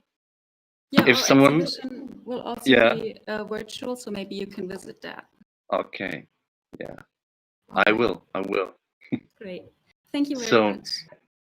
yeah, now I want to, on behalf of Startup Mannheim, it's my last day for Startup Mannheim, but Startup Mannheim is an municipal institution to work on to foster the creative industries, the creatives in Mannheim, but also the whole startup ecosystem. We do run 8 startup centers in Mannheim, and we work on urban innovation and the urban development, the cultural urban development of the city of Mannheim.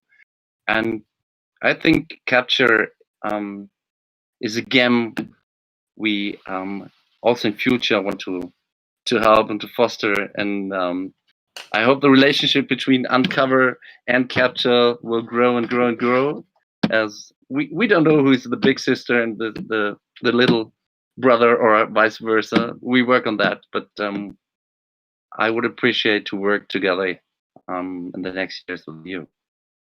Yeah, we would like that too. All right. Okay, thank you. And Should I show you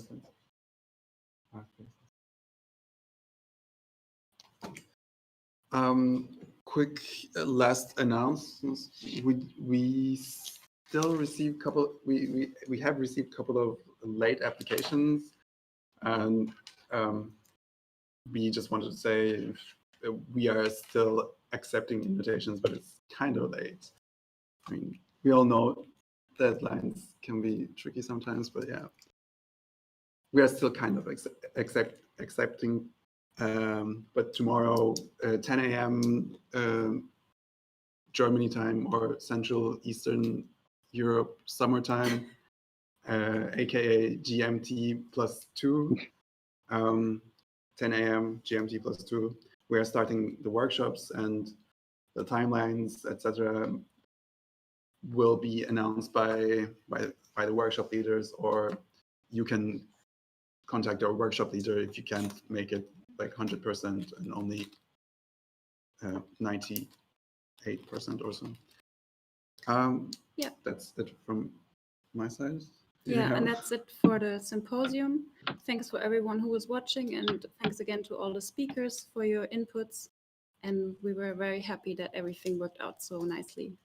Thank you. Thank you.